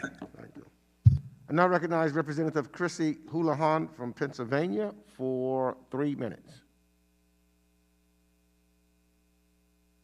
Thank you, Chair. I appreciate the time to talk, and I just wanted to start by saying, before I get to my questions, I wanted to correct some of the false information that was made earlier about the UNFPA or the United Nations Population Fund. To date, there has not been evidence that the UNFPA supports coercive abortion or involuntary sterilizations. And several evaluations by the U.S. government and other groups have found no evidence of direct engagement by UNFPA in such activities in China or elsewhere. In years when a determination has been made that UNFPA violated Kent Captain, the U.S. government has stated that the determination was based on its conclusion that the UNFPA support to or partner with the Chinese government for other population and reproductive health activities, and it was sufficient grounds for invoking the amendment to withhold funding. The UNFPA does not promote abortion as a method of family planning or fund abortion services. And I personally led the charge here in the U.S. House to renew U.S. funding for UNFPA because of the critical role that it plays in saving lives of women around the world. And I know that President Biden has already begun the process of resuming that funding. So my question to you, sir, is what more could the United States be doing to lead on issues of global gender equality? And how is the State Department incorporating gender analysis into its policy-making process? This is something that is central to our work and to our actions. One of the things we've institutionalized in recent years is a very senior official to advance global women's issues, and we'll be naming someone to that post, I hope shortly. We just celebrated, as you know, International Women's Day. I was very honored to be able to help designate awards to extraordinary women of courage around the world with the First Lady at the State Department. But that also had, I think, the purpose of shining a strong spotlight on issues of gender, particularly when it comes to advancing peace and security, as well as, of course, to protecting the rights of women and girls around the world. So this is central to the State Department's mission, and we have a very senior person and team dedicated to doing that every single day. Thank you. I really want to emphasize the importance of health and reproductive health in women and girls, and their livelihoods are certainly dependent on their health being there. You certainly can't grow and thrive and create the opportunities that we want and expect of women all over the world if they are not alive to see those opportunities. And so I'm really grateful to hear that this administration will be working on issues of health and reproductive health as well. So thanks, and I yield back. Gentlelady yields back. I now recognize Representative Young Kim from California for 3 minutes. Thank you, Chairman Mix, and thank you, Secretary Blinken, for joining us today. There are a lot of policy issues we can discuss, but I would like to focus on a few priorities in Asia. First, on Taiwan. For decades, Taiwan has been an invaluable security and global health partner to the United States.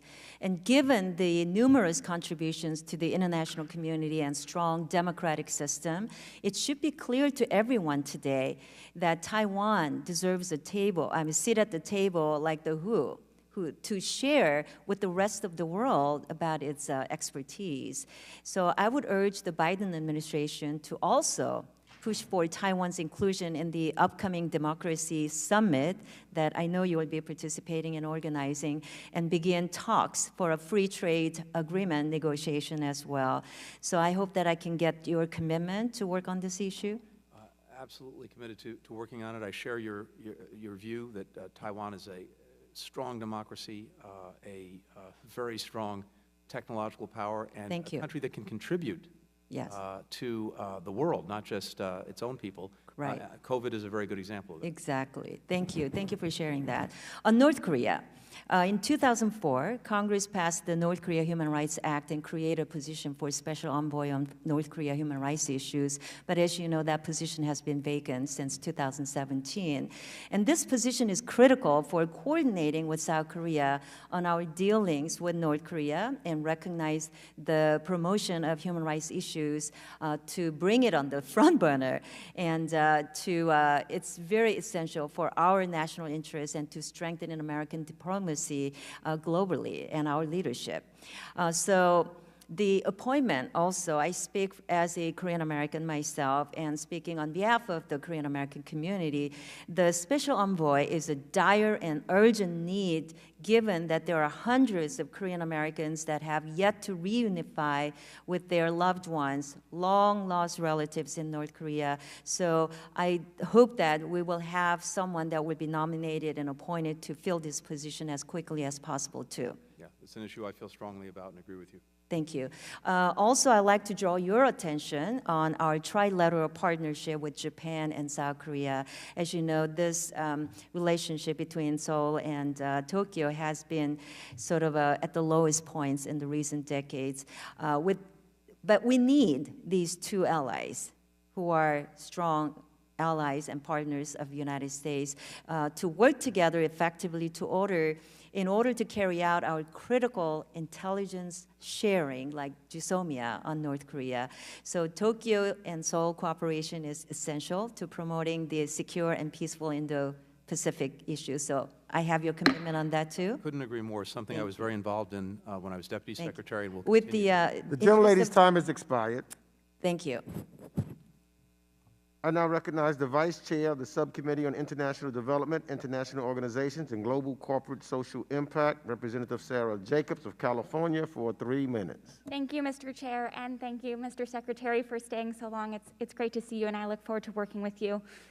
Before I ask you my question, I just want to assure some of my colleagues who have expressed consternation about the southern border that, representative of a border city, we feel very safe and secure and welcome our immigrant communities. Mr. Secretary, I wanted to ask you your thoughts on what I think is one of the central questions of U.S. foreign policy that often gets in the way of many of our other priorities that you so eloquently talked about, and that's the question of intervention. And I was wondering if you could talk a bit about your thinking on when the United States should intervene in humanitarian crises. I think over the past decades, we've seen both the costs of action and the costs of inaction. And under what conditions you think we should intervene, and if we don't intervene in a traditional sense, how you would approach the need to uphold our values and responsibility to protect. Well, this is something I wish we had more than 2 minutes to talk about. I couldn't agree with you more. It's one of the most, I think, challenging questions we face, and I think you put it very well. We've seen the costs of doing too much, the costs of doing too little. Here's what I can tell you in the brief time that we have. One, the President is committed to putting diplomacy first in everything we do. That means obviously having the strongest military in the world, because that actually makes our diplomacy more effective, but to making sure that that is a tool of last resort, not first resort. And to use our diplomacy to prevent conflicts, to stop them when they've emerged, and in particular to mobilize other countries, because that's our greatest strength, our ability to do that, to deal with these problems, and in particular humanitarian crises. So that's the first. That's kind of the first response. I think when it comes to military interventions, we have to make sure that again, it's really a tool of last resort. That there's actually a clear and achievable mission, that we can do it on a sustainable basis, and we have the informed consent of the American people. That's where it's most vital, and of course, that's where Congress comes in. So this is an area where we want to work closely with Congress going forward, because otherwise, none of this will really be sustainable. And I think there's a lot of work to do, especially on the foundation of the last 20 years. Well, thank you. As a millennial who's never known a day in my adult life the United States hasn't been at war, I thank you. My last question quickly, in the national security guidance, or the interim national security guidance, the Biden-Harris administration talks about modernizing the architecture of international cooperation, and I was wondering if you could talk a bit more about what you envision that modernization to look like. Sure, just very quickly, you know, this architecture that we helped put in place has served us incredibly well over 75 plus years. But of course, a lot of it was put in place a long time ago for a very different world. And I think the architecture has to be looked at to make sure it's accounting for the world we live in, not the world we lived in. Thank you. Gentlelady's time has expired. I now recognize Representative Maria Salazar of Florida for 3 minutes. See you. Mike. Sorry. That's 11 seconds out. Mr. Secretary, it's great to meet you. I represent Miami, which is the capital of the Americas and home to thousands and thousands of exiles from all over Latin America. So it's great to be able to talk to you. I want to talk to you about Cuba, Colombia, Venezuela, socialism, and Nicaragua. So that's why I want to use my time effectively. I only need a yes or a no from you. Will you commit to continue implementing the Helms-Burton Law until the Castro regime opens the democratic game in Cuba? Yes or no? And forgive me, because I didn't hear which the law? Helms-Burton Law, Libertad Act. Yeah, we're not taking any unilateral actions on Cuba in advance of any consultations with the Congress. We have no plans to take any action. Is it going to continue being implemented, yes or no? We'll always implement the law. Well, it wasn't for 30 years up until the last administration. Are you going to keep the Helms-Burton Law intact? We will implement the law. Thank you. Will you commit to consult with the Cuban-American exile community before you engage in any type of economic or political speaking or any type of engagement with the Cuban regime? Would you commit to engage with my community before you do? We will absolutely consult and engage with Cuban Americans on anything having to do with Cuba. Thank you. Let's talk to Colombia. You know that 2 months ago, the Colombian media intercepted a dossier coming from Cuba, which outlines in detail how Havana was plotting to steal Colombia's presidential election. Well, you were aware of this. I haven't seen that, no. Well, this is coming from a very reputable publication in Colombia. Maybe you will want to see it. In 1 year, Colombia eradicated a record of 130,000 hectares of cocaine. That is 20 times the size of Manhattan. That is 10 times more than the Santos administration killed in 4 years. Do you bless what the Duque administration is doing to eradicate this evil? We do, and we have to do more. And in particular, we also have to help Colombians create alternative livelihoods for people so that they don't get into Let's go to Nicaragua.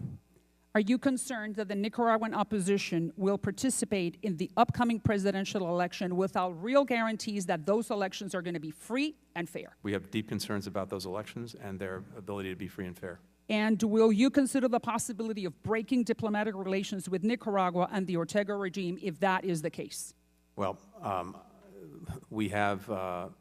will you consider the possibility if they steal the elections?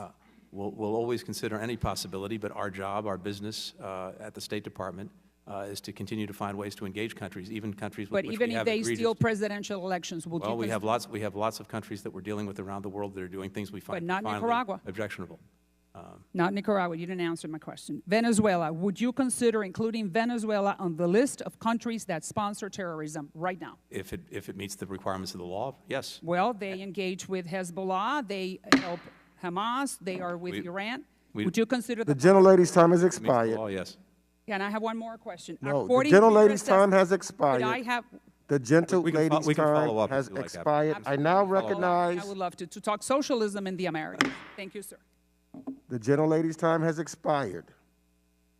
I now recognize the Vice Chair of the Subcommittee on the Middle East, North Africa, and Global Counterterrorism, Representative Kathy Manning of North Carolina, for 3 minutes. Thank you, Mr. Chairman. Thank you, Mr. Secretary, for your incredible patience in staying so that each of us could ask our questions. I also want to thank you for your repeated and emphatic commitment that you will work not only to make sure Iran does not obtain a nuclear weapon, but also to address Iran's malign behavior in sponsoring terrorism in the Middle East and around the world. I want to turn to the frightening global rise of white supremacists and anti-Semitism, and it was not lost on many of us that one of the January 6th insurrectionists wore a Camp Auschwitz t-shirt. What role do you see for the United States in combating global violent white supremacists and anti-Semitism? We have to combat both at home, and we have to combat both around the world, and we have to make sure that we are organizing with other countries to do that. And that's something that I place personal importance on. And you will take steps to foster the combating of both of those, both white supremacists and anti-Semitism? Yes. Thank you. Turning to Israel, what role do you see for the United States in fostering a path toward peace between Israel and the Palestinians? Two things. First, as we talked about a little bit earlier, the moves toward normalization with Israel by a variety of countries, including the United Arab Emirates and Bahrain and Sudan and Morocco, we think are very positive, and we want to build on those. And that's good, good for all countries concerned. It's good for the cause of peace and stability. It's good for economic progress as well. Having said that, those accords and those steps don't mean that the Israel-Palestinian challenge goes away. It doesn't. It's still there, and I think we have an obligation to continue to try to work on it and advance the prospects for a two-state solution, which is ultimately the only way that Israel will truly be secure as a Jewish and democratic state, and the Palestinians will have the state to which they're entitled. So do you believe that reports of the death of the two-state solution are premature? I do, because at the end of the day, there is not a good alternative, again, that protects Israel's future as a Jewish and democratic state and gives the Palestinians the state that they're entitled to. Thank you, Mr. Secretary, and I yield back. The gentlelady yields back. I now recognize the Representative Jim Costa of California for 3 minutes. Thank you, Mr. Chairman. Thank you, Mr. Secretary, for your time as well. And I also believe that as part of your overall efforts that restoring morale for the men and women who have served our nation in the State Department is going to be among your high priorities after the last 4 years. I want to ask a couple quick questions. It's been touched upon earlier, but the efforts with regards to the November 8th accord between Azerbaijan and Armenia included resolution of prisoners of war and citizens that are still being withheld by Azerbaijan. I would like you to focus some time to figure out how we might be able to return those per the agreement. And if you could let us know of a plan. We have a group that is trying to put pressure on the Azerbaijans to keep their agreement. Yeah, that would be helpful. I agree with you. I spoke to the Armenian Prime Minister just a few days ago, and this was one of the things that we focused on. In addition to that, the strength of our transatlantic relationship, as I mentioned to you earlier this afternoon, with our allies in the European Union are critical. Your thoughts about how we can let China and Russia know that that our allies are more or less trying to get back on the same page as it relates to our adversarial relationship with both China and Russia? Well, I think it starts with the fact that we are and we will be showing up again. We're already engaged virtually and soon in person with our closest NATO partners, with NATO itself, with the European Union, and our individual partners there. And I think you're going to see a very robust agenda, for example, when it comes to NATO, and advancing some of the critical reforms necessary to make sure that NATO is well positioned to deal with the challenges of this time and of this moment, including the Secretary General's efforts to have a new strategic doctrine for NATO in the years ahead. We're going to be very engaged on that, and a full and strong participant in NATO's activities and its leadership. I'm sorry, go ahead. I would agree, and I think your commitment to maintain our forces there in Germany is a part of that effort. This is tied to that. Our role in NATO obviously will help foster a space by restoring democracy to some of the countries in Eastern Europe that have drifted back toward Russia and become more authoritarian. Any ideas about how we deal with that? Well, one of the things that we're doing, as you know, is focusing very intently on democracy and on the community democracies, and part of that will involve having a summit for democracies probably toward the end of the year, and also making sure that all of the members of our alliance are committed or recommitted to democratic values, and we'll be engaged with all of them. Well, thank you. My time's expired. Look forward to working with you, Mr. Secretary. Thank you. Gentleman's time has expired. I now recognize the Vice Chair of the Subcommittee on the Western Hemisphere, Civilian Security, Migration, and International Economic Policy, Representative Juan Vargas of California for 3 minutes. Thank you very much, Mr. Chair. I appreciate it. And Mr. Secretary, what an honor to have you here. I would like to talk to you about 3 things. The case of Father Stan Swamy, a Jesuit priest that was arrested on October 8th, 2020 by the Indian Counter-Terrorist Task Force and accused of being a Maoist. The issue of the U.S.-Mexico border, especially the asylum seekers, and Iran's nuclear problem. It is a problem, their program. The first issue is Father Swamy. Father Swamy was arrested in Bagacha, India, a Jesuit social action center on October 8th, 2020, by the Indian Counterterrorist Task Force for the National Investigation Agency for his alleged links with Maoists for instigating the violence at Bhima Koregaon near Pune in 2017. He's been in prison for more than 130 days on completely unfounded charges. It's absolutely ridiculous that he's a Maoist. He's a Jesuit. I'm a former Jesuit myself. I can tell you it's incompatible. And he's 83 years old and very sick. I did talk to the Indian ambassador who's looking into it, but I hope you look into that. It's an incredible injustice, and this poor man needs to... Please share the information with us if you haven't already, and we'll look into it. Thank you very much. The second issue, I live in San Diego. I live along the border. It's very safe. And I can tell you that a person who's an immigrant has the right to present themselves at the border and seek asylum. So when the children do that, please don't put them in cages. Please don't separate them from their families. That's not what we do as Americans. And secondly, I took a look at some of the statistics to see how many people actually show up. And this is according to the U.S. Department of Justice Executive Office for Immigration Review. 92% of individuals who filed asylum claims attended the court hearings between fiscal years 2013 and 2017. Asylum seekers released from detention to pursue their claims attended immigration court hearings nearly 98.5% of the time. When they have a fair shot at a hearing, they show up. When they know it's not fair, they don't show up. So give them a fair shot. And lastly, I want to say, and I know you've talked quite a bit about it, I was against the JCPOA, and especially because of those sunset clauses. I remember President Clinton, who I respect very much, said when he was talking about North Korea, this agreement represents the first step on the road to a nuclear-free Korean peninsula. It does not rely on trust, 1994. Of course, they got the weapons. A large country, if they want to get the bomb, it's hard as hell to stop them. And that's why I'm very, very concerned with the issue, again, of Iran and us getting back into a deal with those sunset clauses. And we had an opportunity to discuss them briefly before, and we're very focused on that. But what we do know is that on its own terms, the agreement when we were in it was working. It was cutting off Iran's pathway to producing fissile material for a bomb, and it had the most intrusive verification and monitoring system of any arms control agreement that we'd reached. And if we were to get back into it, it would have those same features. Gentleman's time has expired. Thank you. And last but not least, I recognize Representative Brad Schneider of Illinois for 3 minutes. Thank you, Mr. Chairman, and Mr. Secretary. First, congratulations, and second, thank you for your patience with us today. We've had a wide-ranging discussion today reflecting on the extraordinary breadth of the global challenges, but also the global opportunities that face you in your role and our nation. And I am grateful that you are in your position. I want to talk 3 things very briefly: Iran, the Abraham Accords and prospects for more normalization with countries in Israel, and climate change.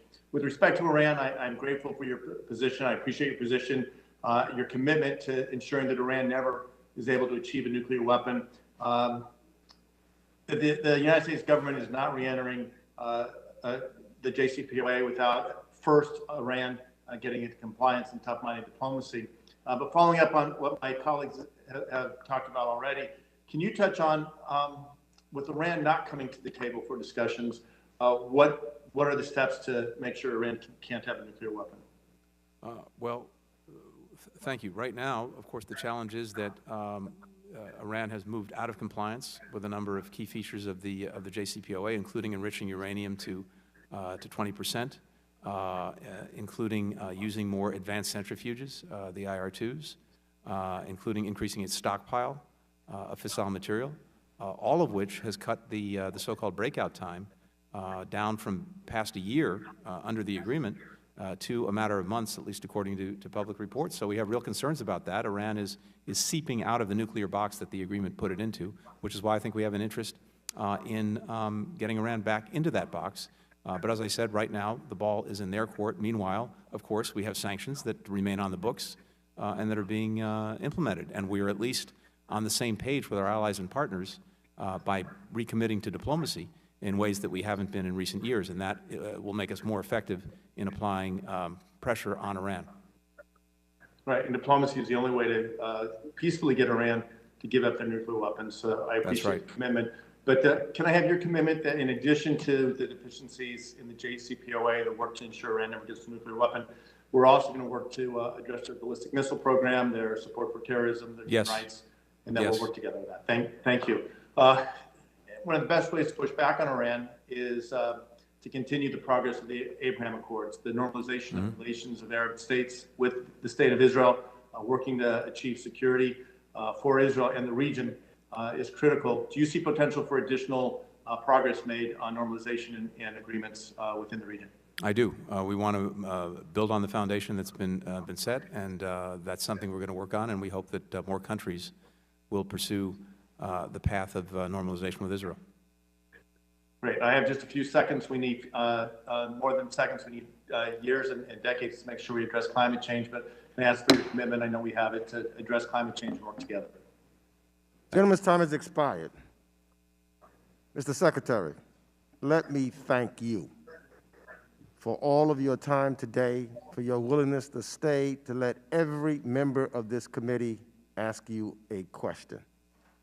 You're the first confirmed Cabinet Secretary to have come before the Congress, and we are so appreciative of the respect that shows for Congress as a co-equal branch of government.